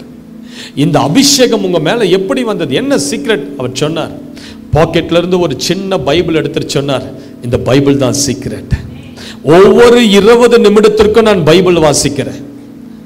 Every 20 minutes I read the scriptures. Bible வாசித்து அதை திரும்பி மூடி பாக்கெட்ல வச்சுப்பேன். எனக்குள்ள இருக்கிற அந்த அபிஷேகம் அப்படியே குறையிற மாதிரி இருந்ததுன்னா திரும்ப நான் பைபிள் எடுப்பேன். ஒரு 20 நிமிஷம் பைபிள் வாசிப்பேன். ஒவ்வொரு 20 நிமிஷமும் நான் பைபிள் வாசிக்கிற நபராக இருக்கிறதுனால தான் தேவனுடைய உயிர்ப்பிக்கிற வல்லமை, வசனத்தின் உயிர்ப்பிக்கிற வல்லமை எனக்குள் செயல்பட்டு கொண்டிருக்கிறது. ஹல்லேலூயா. சிஸ்டர், பிரதர், நான் சொல்றேன், நீங்க 1 மணி நேரத்துக்கு 1 மணி நேரமாவது பைபிள் வாசிக்கிற அனுபவத்துக்குள்ள வாங்க. ஒவ்வொரு 1 மணி நேரத்துக்கு பைபிள் வாசிக்கிற அனுபவத்துக்குள்ள வந்து பாருங்க. என்ன நடக்கும் தெரியுமா? உங்க பொருளாதாரத்தை அப்படி ஆண்டவர் மாற்றுவார். உங்க குடும்பத்தில் இருக்கிற வேதனை, துன்பம், துக்கத்தை அப்படியே கர்த்தர் மாற்றுவார். என்னென்னலாம் உன் வாழ்க்கையில தோல்வியா இருக்குதோ அப்படியே கர்த்தர் ஜெயமா மாற்றுவார். ஒரு தீர்மானம் எடுத்து இதை முயற்சியாவது செய்து பாருங்க. 1 மணி நேரத்துக்கு 1 மணி நேரம் நான் என் பைபிளை எடுத்து வாசித்து எனக்குள்ள நான் அனல் கொள்ள போறேன்னு ஒரு தீர்மானத்தை எடுத்து பாருங்க. தேவனுடைய மகா வல்லமை உங்கள் மேல கிரியை செய்வதை நீங்கள் காண்பீர்கள். பைபிளை கைகளை உயர்த்தி, ஆண்டவரே இந்த வசனம் எங்களை பரிசுத்தப்படுத்த, இன்றையில இருந்து இந்த வசனத்தை நாங்கள் நல்லா வாசிக்க எங்களை ஒப்பு கொடுக்கிறோம், ஒப்பு கொடுக்கிறோம், ஒப்பு கொடுக்கிறோம், ஒப்பு கொடுக்கிறோம். ஹல்லேலூயா. எத்தனை பேர் வாசிக்க தீர்மானம் எடுக்கிறீங்க? எத்தனை பேர் இன்றையிலிருந்து வசனத்தை வாசித்து பலன் கொள்ள நீ எடுத்து வாசித்து பாருங்க சிஸ்டர். நான் சொல்றேன், ஏராளமான அற்புதங்கள் நடக்கிறத பார்ப்பீங்க, சாட்சிகள் வெளிப்படுகிறத பார்ப்பீங்க. என்னென்னலாம் உங்க குடும்பத்தில் இதுவரைக்கும் நடக்கலையோ, இந்த ஆண்டு அதெல்லாம் மதகு திறக்கப்பட்ட வெள்ளம் போல உங்க வீட்டுக்குள்ள கடந்து வரும். அல்லேலூயா. அடுத்தது நம்மை பரிசுத்தப்படுத்துவது என்ன தெரியுங்களா? இயேசுவின் விலையேறப்பெற்ற ரத்தம். இயேசுவின் விலையேறப்பெற்ற ரத்தம். ஒவ்வொரு நாளும் நீங்க என்ன பண்ணணும்? உங்க ஜெப நேரத்தில் கொஞ்சம் மணி நேரங்கள் இயேசுவின் ரத்தத்தால கழுவப்பட கொஞ்ச நேரம் நீங்க ஒதுக்கணும். வெறும் ஜெபம் பண்ணிக்கிட்டே இருக்கக்கூடாது. எனக்கு இதை தாங்க, அதை தாங்க, இதை ஆசீர்வதிங்க, அது மாத்திரம் இருக்கக்கூடாது. அதுல ஒரு பகுதி இயேசுவின் ரத்தத்தால சுத்திகரிக்கப்படுகிற பகுதியை நீங்க வைக்கணும். ஆண்டவரே, நான் கல்வாரி சிலுவைக்கு முன்பதாக வருகிறேன், உங்க ரத்தத்தை அப்படியே என் மேல ஊற்றுங்க. என் கண்களுக்குள்ள உங்க ரத்தம் இறங்கட்டும், என் சிந்தைக்குள்ள உங்க ரத்தம் இறங்கட்டும். இதோ என் 10 விரல்களையும் அந்த சிலுவைக்கு நேராக உயர்த்துகிறேன். என் 10 விரல்கள் மேலையும் உங்க ரத்த துளிகள் படட்டும். என் நாவின் மேல, என் செவிகள் மேல, என் இருதயத்தில், என்னுடைய அவயங்கள் ஒவ்வொன்றிலும் இயேசுவின் ரத்தத்தின் மகிமை கடந்து வருவதாக என்று சொல்லி நீங்க இயேசுவின் ரத்தத்தில் நீங்க கழுவி பாருங்க உங்களை ஒவ்வொரு நாளும். ஏன் உங்களை பாவம் தொடப்போகுது? அல்லேலூயா.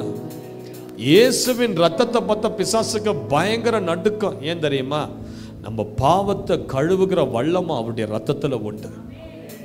அதனாலதான் பிசாசு இயேசுவின் ரத்தம் சொன்னா பயப்படுது. எதுக்காக பயப்படுறான்? நீங்க சும்மா கொஞ்சம் ஒரு ஜெப எண்ணெயை எடுத்து இது இயேசுவின் ரத்தம்னு சொல்லி உங்க வீடு ஃபுல்லா தெளிச்சு பாருங்க, தண்ணியில போட்டு. பிசாசுகள் வீட்டுக்குள்ளே வராது. ட்ரை பண்ணி பாருங்க. எந்த மந்திரமும் வீட்டுக்குள்ள வராது. அது சொல்லும், ஐயோ இவன் இயேசுவின் ரத்தத்தை தெளிச்சிட்டா வீட்டுல, இனி அந்த வீட்டுக்குள்ள போனா சாம்பலாயிடுவேன். விடுதலை ஊழியத்துல நிறைய பிசாசுகள் சொல்லும், உங்ககிட்ட இருந்து வாங்கிட்டு போன அந்த ஜப எண்ணெயை இந்த பொம்பளை வீட்டில் தெளிக்கிறதுனால வீட்டுக்குள்ளேயே எங்களால் நெருங்க முடியல, வீட்டுக்குள்ளேயே வர முடியல. அந்த எண்ணெயில் ஏதோ ஒரு அக்கினி இருக்குது, அதை தெளிச்ச உடனே நெருப்பா எரிய ஆரம்பிக்குது. என்ன நடக்குது? விஷயம் என்னன்னா, அந்த எண்ணெய் இயேசுவின் ரத்தம்னு சொல்லி நீ விசுவாசத்தோடு செய்கிறதுனால தேவ மகிமை உன் வீட்டுக்குள்ள இறங்கி வருகிறது. ஹல்லேலூயா, ஹல்லேலூயா. அதனாலதான் ஆண்டவர் தமது ரத்தத்தை சிந்தி உன்னை விடுவித்தார். 1 யோவான் 1:7 சொல்லுகிறது, இயேசு கிறிஸ்துவின் ரத்தம் சகல பாவங்களையும் நீக்கி நம்மை சுத்திகரிக்கும். 1 பேதுரு 1 நீங்க எடுத்து வாசிங்கன்னா, விலையேறப்பட்ட ரத்தம் என்று பேதுரு சொல்லுகிறார். ஆட்டின் ரத்தம் அல்ல, மாட்டின் ரத்தம் அல்ல, பொன்னினால் வெள்ளியினால் அல்ல, விலையேறப்பெற்ற தமது பரிசுத்த ரத்தத்தால் நம்மை விடுதலையாக்கி இருக்கிறார். ஒரு முறை மார்ட்டின் லூதர் என்று சொல்லக்கூடிய ஒரு பெரிய ஒரு ஊழியர் ஒரு ரிஃபார்மேஷனை கொண்டு வந்தார் கிறிஸ்தவத்துக்குள்ள. அவர் ஒரு நாள் உட்கார்ந்து அப்படி ஜெபம் பண்ணிட்டு இருக்கும்போது திடீரென்று ஒரு தரிசனத்தை பார்த்தார். அந்த தரிசனத்தில் ஒரு டேபிள் அவர் உட்கார்ந்து மைய தொட்டு தொட்டு தொட்டு எழுதிக்கிட்டே இருக்கிறாரு. ஒரு பிசாசு வீட்டுக்குள்ள வந்தது, ஒரு பெரிய பேப்பரை காட்டியது. அந்த பேப்பரில் பார்த்தா அவர் செய்த எல்லா பாவங்களும் அதில் பட்டியலிடப்பட்டிருந்தது. அந்த பிசாசு சொல்லுச்சு, மார்ட்டின், பாத்தியா உன் பாவத்தெல்லாம் நான் எழுதி வச்சிருக்கிறேன், நீ எவ்வளவு பாவின்னு சொல்லி உனக்கு தெரியுமா அப்படின்னு கேட்க, மார்ட்டின் லூதர் அந்த பிசாசை பார்த்து சொன்னார், இவ்வளவு தானா வச்சிருக்கிறேன். இந்த பிசாசு திருன்னு முழிச்சு இந்த இரு வரன்னு சொல்லி போய் திரும்ப பெரிய பட்டியலை கொண்டு வந்தது. பார், நீ செய்த எல்லா பாவமும் ஒன்று விடாத எழுதி எடுத்துட்டு வந்திருக்கிற. பார், எவ்வளவு பெரிய பாவி பாரு, நீ எவ்வளவு பாவங்களை செஞ்சிருக்கிற பாரு உன் வாலிப வயசுல. இந்த பாவத்தை குறிச்செல்லாம் உனக்கு குற்ற உணர்வு இல்லையா அப்படின்னு சொல்லி கொண்டு இருக்கும் போதே தன்னுடைய மேஜையில் இருந்த ஒரு ரெட் இங்க் பாட்டில் தூக்கி அடிச்சார் அந்த பேப்பர்ல.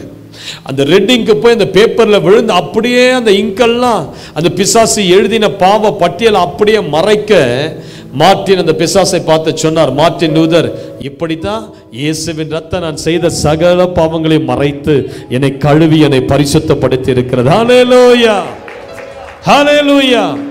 இதை சொன்ன உடனே அந்த பிசாசு அந்த பட்டியலை தூக்கிக்கிட்டு ஓடியே போச்சு. ஒவ்வொரு நாளும் நீங்க இயேசுவின் ரத்தத்தால கழுவி சொல்லணும், பிசாசே என் மேல உனக்கு அதிகாரம் கிடையாது, என் வீட்டு மேல உனக்கு அதிகாரம் கிடையாது, என் பிள்ளைகள் மேல இனி உனக்கு அதிகாரம் கிடையாது. ஏன்? என் பிள்ளைகளுக்காக நான் உத்தரவாதம் பண்ணி ஜெபிக்கிறேன். என் பிள்ளைகளுக்காக இயேசு ரத்தம் சிந்தி இருக்கிறதுனால என் பிள்ளைகள் மேல நீ ஆதிக்கம் செலுத்த உனக்கு அதிகாரமே கிடையாது. என் வீட்டை நான் இயேசுவின் ரத்தத்தால மறைக்கிறேன்னு சொல்லி உன் கணவருக்காக, மனைவிக்காக, பிள்ளைகளுக்காக, எல்லாருக்காக இயேசுவின் ரத்தத்தை சொல்லி நீங்க பரிந்து பேசி ஜெபம் பண்ணி பாருங்க. பிசாசு ஒருத்தரையும் டச் பண்ண முடியாது அந்த வீட்டுல. ஹல்லேலூயா. அதனாலதான் இயேசுவின் ரத்தம் விலையேற பெற்றதா இருக்கிறது. யூதாஸ் காரியோத் இயேசுவை காட்டி கொடுத்த பிறகு அவன் போய் புலம்பி அழுவுறான், ஐயோ குற்றமற்ற ரத்தத்தை நான் காட்டி கொடுத்துட்டேன். அவனுக்கு தெரியும் அந்த ரத்தம் ஒரு குற்றமற்ற ரத்தம். இயேசுவை கல்வாரி சிலுவையில அறைய ஒப்பு கொடுத்த பிலாத்து இவ்வாறு சொல்லுகிறார், ஐயோ அந்த நீதிமானின் ரத்தத்துக்கு நான் உடன்படுவது கிடையாதுன்னு சொல்லி கையை கழுவிட்டார். பிலாத்து சொல்றார், அது நீதிமானின் ரத்தம். அல்லேலூயா. இயேசுவை சிலுவையில எடுத்து கொண்டு போய் அறைந்த அந்த 100க்கு அதிபதி இயேசு உயிரை விட்ட உடனே சொல்றாரு, உண்மையாகவே இவன் நீதிமான், உண்மையாகவே இவர் நீதிமான். ஒரு நீதிமானுடைய ரத்தம், குற்றமற்ற ரத்தம், விலையேற பெற்ற ரத்தம், பொன்னையும் வெள்ளியையும் காட்டிலும் இந்த ரத்தம் உங்க மேல இறங்கி வரும்போது பேயால நிக்க முடியாது, பிசாசால நிக்க முடியாது, எந்த சாபத்தையும் உங்க வாழ்க்கையில அவன் கொண்டு வர முடியாது. இதனால தான் தேவ பிள்ளைகள் ஒவ்வொரு நாளும் நான் இயேசுவின் ரத்தத்துல மறைஞ்சிருக்கிறேன், என் குடும்பம் இயேசுவின் ரத்தத்துல மறைஞ்சிருக்குது. சாத்தானே என் வீட்டத்தோட, என் காரத்தோட, என் டூ வீலரத்தோட, என் சிந்தையத்தோட, என் சொப்பனத்துக்குள்ள வந்து அசுத்தமான காரியங்களை காட்ட உனக்கு இனி அதிகாரம் கிடையாது. ஏன்? என் எல்லை முழுவதிலும் இயேசுவின் ரத்தம் என்னை மூடி இருக்கிறது. ஹல்லேலூயா. நீங்க வெளியே போக சொல்லுங்க, இயேசுவின் ரத்தம் ஜெயம், இயேசுவின் ரத்தம் ஜெயம். நாங்க அந்த நாட்கள்ல இயேசுவை அறியாத இருந்த அந்த நாட்கள், இந்துவா இருக்கும் போது எங்க வீட்டுல பயங்கர குட்டிச்சாத்தான் பிரச்சனை. இரவு நேரமானா வீட்டுக்குள்ள பிசாசு குட்டிச்சாத்தான் அப்படியே மனுஷ ரூபத்திலே குட்டிச்சாத்தான் வளர்த்துக்கிட்டு இருக்கும். பயங்கர அட்டகாசம் பண்ணும். திடீர்னு பார்த்தா ஃபேன்ல அப்படி பிடிச்சிட்டு தொங்கிட்டு இருக்கும், திடீர்னு பார்த்தா டிவிக்குள்ள இருந்து குதிச்சு ஓடும்,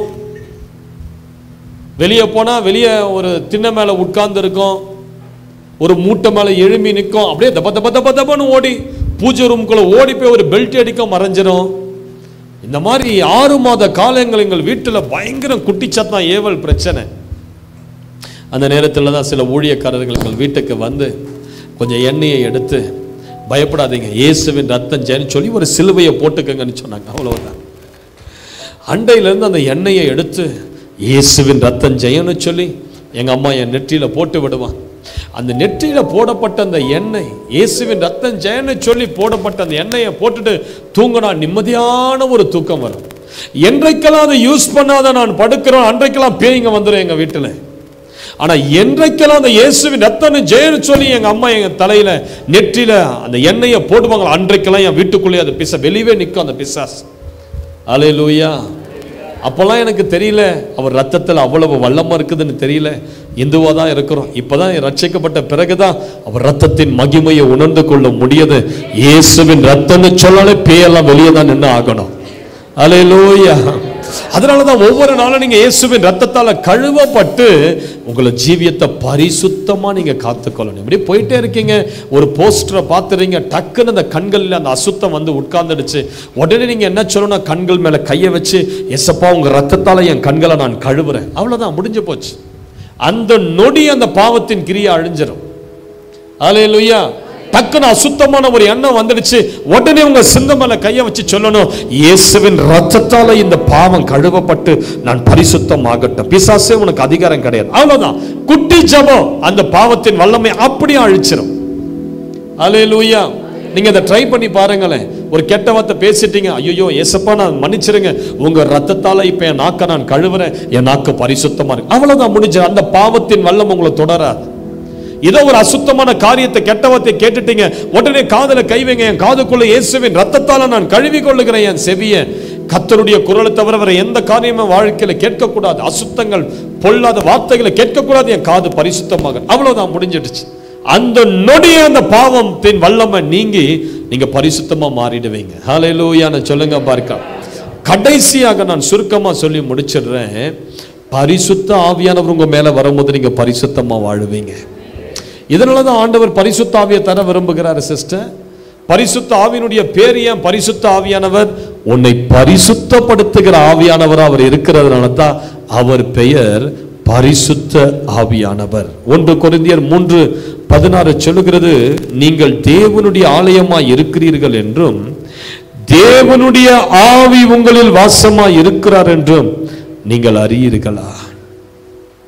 ஆண்டவர் எதற்கு பரிசுத்த ஆவியானவர் தராரு? நம்ம வாழ்க்கையில இந்த பரம்பரை வழியா வருகிற நிறைய போராட்டங்கள் உண்டு. ஏன் சில பாவ பலவீனங்கள் உன்னை தாக்கிக்கிட்டே இருக்குது? அதுவும் தாய் தகப்பனிடத்திலிருந்து அந்த குடும்ப பரம்பரையிலிருந்து வருகிற சில பலவீனப்படுத்துகிற பிசாசுகள், ஃபெமிலியர் ஸ்பிரிட்ஸ் என்று சொல்லுவார்கள் ஆங்கிலத்தில். இது என்ன பண்ணும்? நீங்க பரிசுத்தமாய் வாழ முடியாதபடி உங்களை தாக்கிக்கிட்டே இருக்கும், பாவத்தில் தள்ளிக்கிட்டே இருக்கும். இப்ப இதை மேற்கொள்ளதான் ஆண்டவர் நமக்கு பரிசுத்த ஆவியானவரை நம்ம மேல அனுப்புகிறார். ஒரு கொஞ்ச நாட்களுக்கு முன்பதாக ஒரு ஃபேமிலி ஜெபிக்க வந்தார். என்ன பிரச்சனை? அந்த அம்மா வரும்போதே வயிறு இவ்வளோ பெருசு, உதடெல்லாம் அப்படி உதடெல்லாம் வீங்கி போய் இருந்தது, வயிறு இவ்வளவு பெருசு. ஜெபம் பண்ண பிறகு உடம்பு வயிறெல்லாம் ஃபிளாட் ஆயிடும். ஜெபம் பண்ணா உதடு வீக்கெல்லாம் குறைஞ்சு வயிறெல்லாம் ஃபிளாட் ஆயிடும். அந்த அம்மா சொல்லுவாங்க, பாருங்க பாஸ்டர் எவ்வளவு லூஸ் ஆயிடுச்சு, பாருங்க பாஸ்டர் ஃபிளாட் ஆயிடுச்சுங்க பாஸ்டர். வீட்டுக்கு போனா திரும்ப வயிறு பெருசாகி உதடு வீங்கிடும். பல நாட்கள் ஜெபத்துக்கு வந்தாங்க. என்னடா இது, இந்த பிசாசு ஏன் போக மாட்டேங்குது? அப்பதான் ஆண்டவர் சொன்னாரு, இந்த மகளுடைய வாழ்க்கையில் அப்படியே தாய் தகப்பனுக்கு மேல இருந்து வந்த சில அசுத்த ஆவிகள். அப்ப நான் ஒரு நாள் கணவரை மனைவியை கூப்பிட்டு சொன்னேன், பிரதர், இந்த பிசாசு இவங்களுடைய தாய் தகப்பன் மேல இருந்து வந்து இவங்க மேல கிரியை செய்கிற ஆவி. அப்பதான் அவர் சொன்னாரு, நீங்க சொல்றது 100% கரெக்ட் பாஸ்டர். இவங்க தாய் தகப்பன் இருக்கிறாங்களே, அவங்க என்ன பண்ணுவாங்க தெரியுங்களா?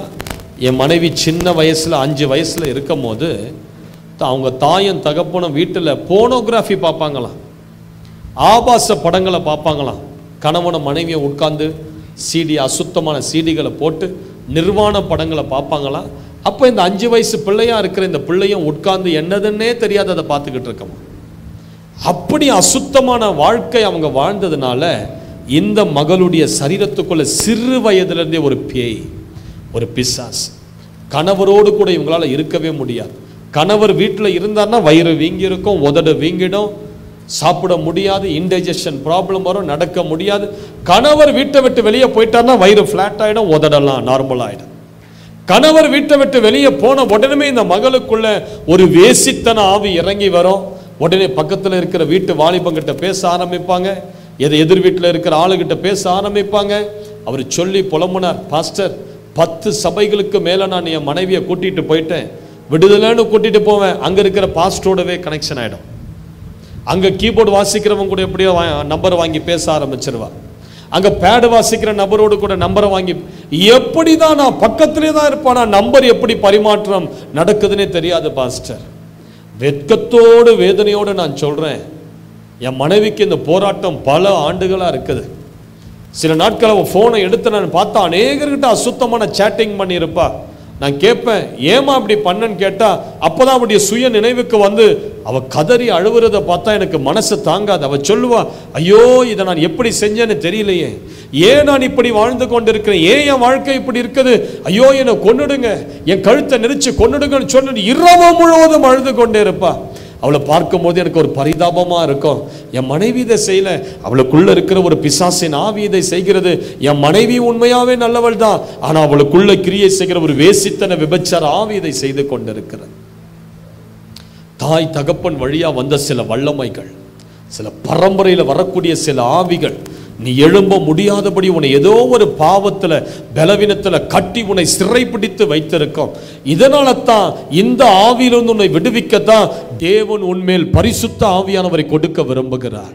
2 கொரிந்தியர் 3:17 சொல்லுகிறது, பரிசுத்த ஆவியானவர் எங்கு உண்டோ அங்கு விடுதலை உண்டு. ஹல்லேலூயா. ஏசாயா 10:27 சொல்லுகிறது, அந்நாளில் உன் தோளில் இருக்கிறவன் சுமையும் உன் கழுத்தில் இருக்கிறவன் நுகத்தையும் நான் நீக்குவேன், அபிஷேகத்தால் நுகம் முறிந்து போகும். இதனாலதான் சிஸ்டர், ஆண்டவர் உங்களுக்கு பரிசுத்த ஆவியானவரை தருகிறார். உங்க உடம்புல 2 ஆவிகள் தான் இருக்க முடியும். ஒன்று தேவனுடைய ஆவி, இல்லையெனில் பிசாசின் ஆவிகள். பிசாசுகளும் உடம்ப தேடுது. ஏன்? அவைகளுடைய இச்சைகளை நிறைவேற்ற அவைகளுக்கு உடம்புகள் தேவை. இந்த உலகத்தில் எவ்வளோ பேர் வாழ வேண்டிய நாட்களுக்கு முன்பதாகவே செத்து போறாங்க, உடம்பை இழந்துடுறாங்க. வாலிப பிள்ளை பைக்கில் போனா செத்து போறான், உடம்பை இழந்துடுறான். அவனுக்குள்ள நிறைய ஆசைகள், இப்படி கல்யாணம் கட்டி இப்படி வாழணும், இதை செய்யணும், இதை சாப்பிடணும். இப்போ உடம்பை இழந்த இந்த ஆவிகள், அங்கங்கே மரித்து போன இந்த ஆவிகள் என்ன செய்யும்? உடம்பை தேடும். யாராவது கிடைக்க மாட்டாங்களா? அந்த உடம்புக்குள்ள இறங்கி நம்முடைய இச்சைகளை நிறைவேற்றி கொள்ளலாமே, அந்த உடம்புக்குள்ள இறங்கி நல்ல சாராயம் குடிக்கலாமே. ஏன் இன்றைக்கு நிறைய பேர் குடிகாரர்களா இருக்கிறாங்க? ஒரு குடிவெறியின் ஆவி அவர்களை பிடித்தது. ஏன் இன்றைக்கு அசுத்தமான பாவத்தில் விழுந்திருக்கிறாங்க? ஒரு அசுத்தமான ஆவி அவர்களை பிடித்து வைத்திருக்கிறது. அவங்க உண்மையாவே நல்லவங்க தான், ஆனா அவங்க உடம்ப சில மரித்த ஆவிகள் பிடிச்சிருக்கிறதுனால தான் அவர்களையும் தாண்டி சில பாவ காரியங்கள் அவர்கள் ஈடுபட்டு கொண்டே இருக்கிறார்கள். அல்லேலூயா. உன் சரீரத்தை நீ யாருக்கு ஒப்பு கொடுக்க போகிறாய்? செத்த ஆவிகளுக்கா, அசுத்த ஆவிகளுக்கா, அல்லது வானத்தையும் பூமியை சிருஷ்டித்த அந்த பரிசுத்த தேவனுடைய ஆவிக்கா? பரிசுத்த ஆவியானவர் உடம்புல வருவாரானால் உன் சரீரத்தை என்ன படுத்துவார் தெரியுங்களா? மகிமைப்படுத்துவார். உன் சரீரத்தை ஆசீர்வதிப்பார். உன் சரீரத்தில் உள்ள கட்டுகளை அறுப்பார். சிம்சோன் மேல் தேவனுடைய ஆவியானவர் பலமா இறங்க, அவன் கைகளிலும் கால்களிலும் கட்டப்பட்டிருந்த கயிறுகள் நெருப்புப்பட்ட நூலை போல அருந்தது. ஆவியானவர் உன் மேல இறங்கி வரும்போது தான் சில கட்டுகள் அறும். சில கட்டுகள் வசனத்தினால் அறும், எல்லா கட்டுகளும் வசனத்தினால் அறாது. சில பேர் சொல்லுவாங்க, வசனத்தை வாசிங்க அது போதும் விடுதலை. No, it doesn't happen that way. It doesn't happen that way. சில கட்டுகள் வசனத்தினால கர்த்தர் அறுப்பார். ஆனா சில கட்டுகள் ஆவியானவர் இறங்கி தான் அறுப்பார். அபிஷேகத்தை நீ பெறும்போது தான் அது அறும். சில நுகங்கள், சில பரம்பரை சாபங்கள், சில இரத்த சாபங்கள், சில செய்வன மந்திர கட்டுகள், இதெல்லாம் எப்படி விடுதலையாகும்? ஆவியானவர் உன் மேல இறங்கும் போது, உன் சரீரத்தில் நீ ஆவியானவருக்கு இடம் கொடுக்கும் போது, உன் அவயங்களை ஆவியானவருக்கு ஒப்பு கொடுக்கும் போது, இனி இந்த உடம்பு என்னுடைய உடம்பல்ல, இது பரிசுத்த ஆவியானுடைய ஆலயம்னு சொல்லி நீ ஒப்பு கொடுக்கும் போது, கர்த்தர் உன் சரீரத்தில் இருக்கிற சில கட்டுகளை ஒட்டைக்க ஆரம்பிப்பார். அல்லேலூயா. இதனால தான் பரிசுத்த ஆவியானவர் வராரு. எதற்கு? உன்னை பரிசுத்தமாய் வாழ வைக்க. இப்ப எல்லாரும் எழுந்து நின்று ஜெபிக்கலாமா? எழுந்து நின்று கண்களை மூடி ஷகரபல கதுரபா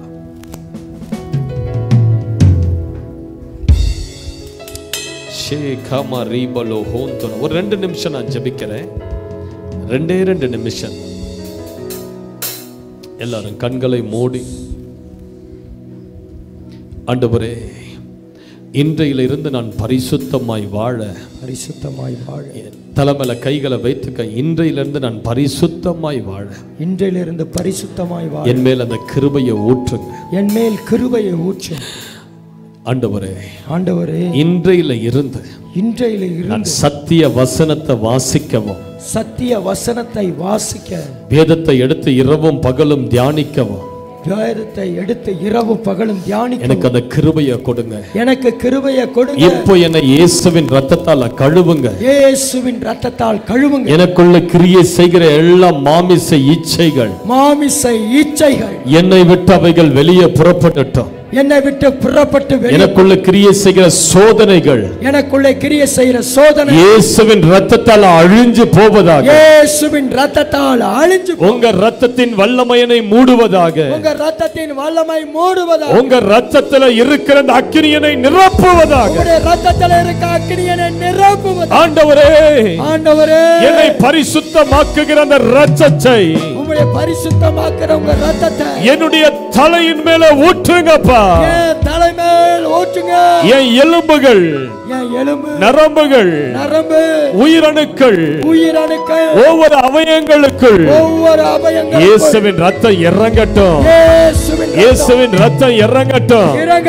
என்னை பரிசுத்தமாக்குகிற கர்த்தாவே, என்னை பரிசுத்தமாக்கு. உங்க ரத்தத்தின் வல்லமை இன்றைக்கு எனக்குள்ள ஒரு தூய்மையை கொண்டு வருவதாக. உங்க ரத்தம் எனக்குள் இறங்கி தூய்மையை கொண்டு வருவதாக. ஹalleluya. ஹalleluya. இப்ப கைகளை உயர்த்தி, ரெண்டு கைகளையும் உயர்த்தி என்ன பரிசுத்த ஆவியால நிரப்புங்கப்பா. பரிசுத்த ஆவியில நிரப்புங்க. கேளுங்க, கேளுங்க, பரிசுத்த ஆவியில நிரப்புங்க. நான் நிறைய பலவீனத்தின் மத்தியில இருக்கிறேன். என் மேல நிறைய பலவீனம். சில பலவீனங்களை என்னால வெளியே சொல்ல முடியல. சில பலவீனங்களை வெளியே சொல்ல முடியல. சில போராட்டங்களை என்னால சொல்ல முடியல. சில போராட்டத்தை வெளியே சொல்ல முடியல. இப்பொழுது உமது பரிசுத்த ஆவியை எனக்குள்ள அனுப்புங்க. உங்க பரிசுத்த ஆவியை எனக்குள்ள அனுப்புங்க. கிதியோன் மேல் ஆவியானவர் இறங்கினார். கிதியோன் மேல் இறங்கினீர். எலியாவின் மேல் ஆவியானவர் இருந்தார். எலியாவின் மேல் ஆவியானவர் இருந்தார். யோசேப்பின் மேல் ஆவியானவர் இருந்தார். யோசேப்பின் மேல் ஆவியானவர் இருந்தார். எத்தாவின் மேல் ஆவியானவர் இறங்கினார். எத்தாவின் மேல் ஆவியானவர் இருந்தார். என் மேலும் ஆவியானவர் இறங்குவீராக. என் மேல் இறங்குவீராக. பரிசுத்தப்படுத்தும் ஆவியானவரே, பரிசுத்தப்படுத்தும். கேளுங்க, கேளுங்க, கேளுங்க. சில பேர் மேல் ஆவியானவர் இப்போது இறங்குகிறார். இறங்குகிறார். இறங்குகிறார். இறங்குகிறார். இறங்குகிறார். இறங்குகிறார். பரிசுத்த ஆவியானவர் மேல இறங்கி வருகிறார். உங்கள் மேல் இறங்குகிறார். உன் ஆவிக்குள்ள ஒரு வல்லமை இறங்குகிறது. உங்கள் ஆவியில ஒரு வல்லமை, உன் ஆவியில ஒரு அக்கினி இறங்குகிறது. ஒரு ஆவியில ஒரு அக்கினி. உன்னை பரிசுத்தப்படுத்துகிற ஆவியானவர், உங்களை பரிசுத்தப்படுத்துகிற ஆவியானவர், தூய்மைப்படுத்துகிற ஆவியானவர், தூய்மைப்படுத்துகிற ஆவியானவர், உனக்குள் இருக்கிற கட்டுகளை அறுக்கிற ஆவியானவர், உங்களுக்குள் இருக்கிற கட்டுகளை அறுக்கிற ஆவியானவர். பெற்றுக்கொள், பெற்றுக்கொள், பெற்றுக்கொள், பெற்றுக்கொள். ஆவியானவரை நிரப்புகிறார். பெற்றுக்கொள். ஆவியின் அபிஷேகம் உன் மேல இறங்குகிறது. இறங்குகிறது. நீ ஜெயம் பெற்று எழும்புவாய். ஜெயப்பட்டு நீ ஜெயம் பெறுவாய். பரிசுத்தவான்களின் கூட்டங்களில் நீ நிற்பாய். பரிசுத்த கூட்டத்தோடு நிற்பாய். அழகாய் நிற்கிற பரிசுத்தவான்களோடு நீ நிற்பாய். அலங்காரத்தோடு நிற்பாய். உன் மேல் ஆவியானவர் இறங்குகிறார். ஆவியானவர் receive, receive, receive. receive. பெற்றுக்கொள், பெற்றுக்கொள், பெற்றுக்கொள். பெற்றுக்கொள். ஆவியானவர் வருகிற இடத்துல விடுதலை, விடுதலை, மகிமை, மகிமை, அபிஷேகம், அபிஷேகம், வரங்கள், வரங்கள் இறங்குகிறது. இறங்குகிறது. இறங்குகிறது. இறங்குகிறது. கர்த்தரே ஆவியானவர், கர்த்தரே, கர்த்தருடைய ஆவி எங்கே அங்க விடுதலை உண்டு. விடுதலை. பெற்றுக்கொள் சகோதரியே.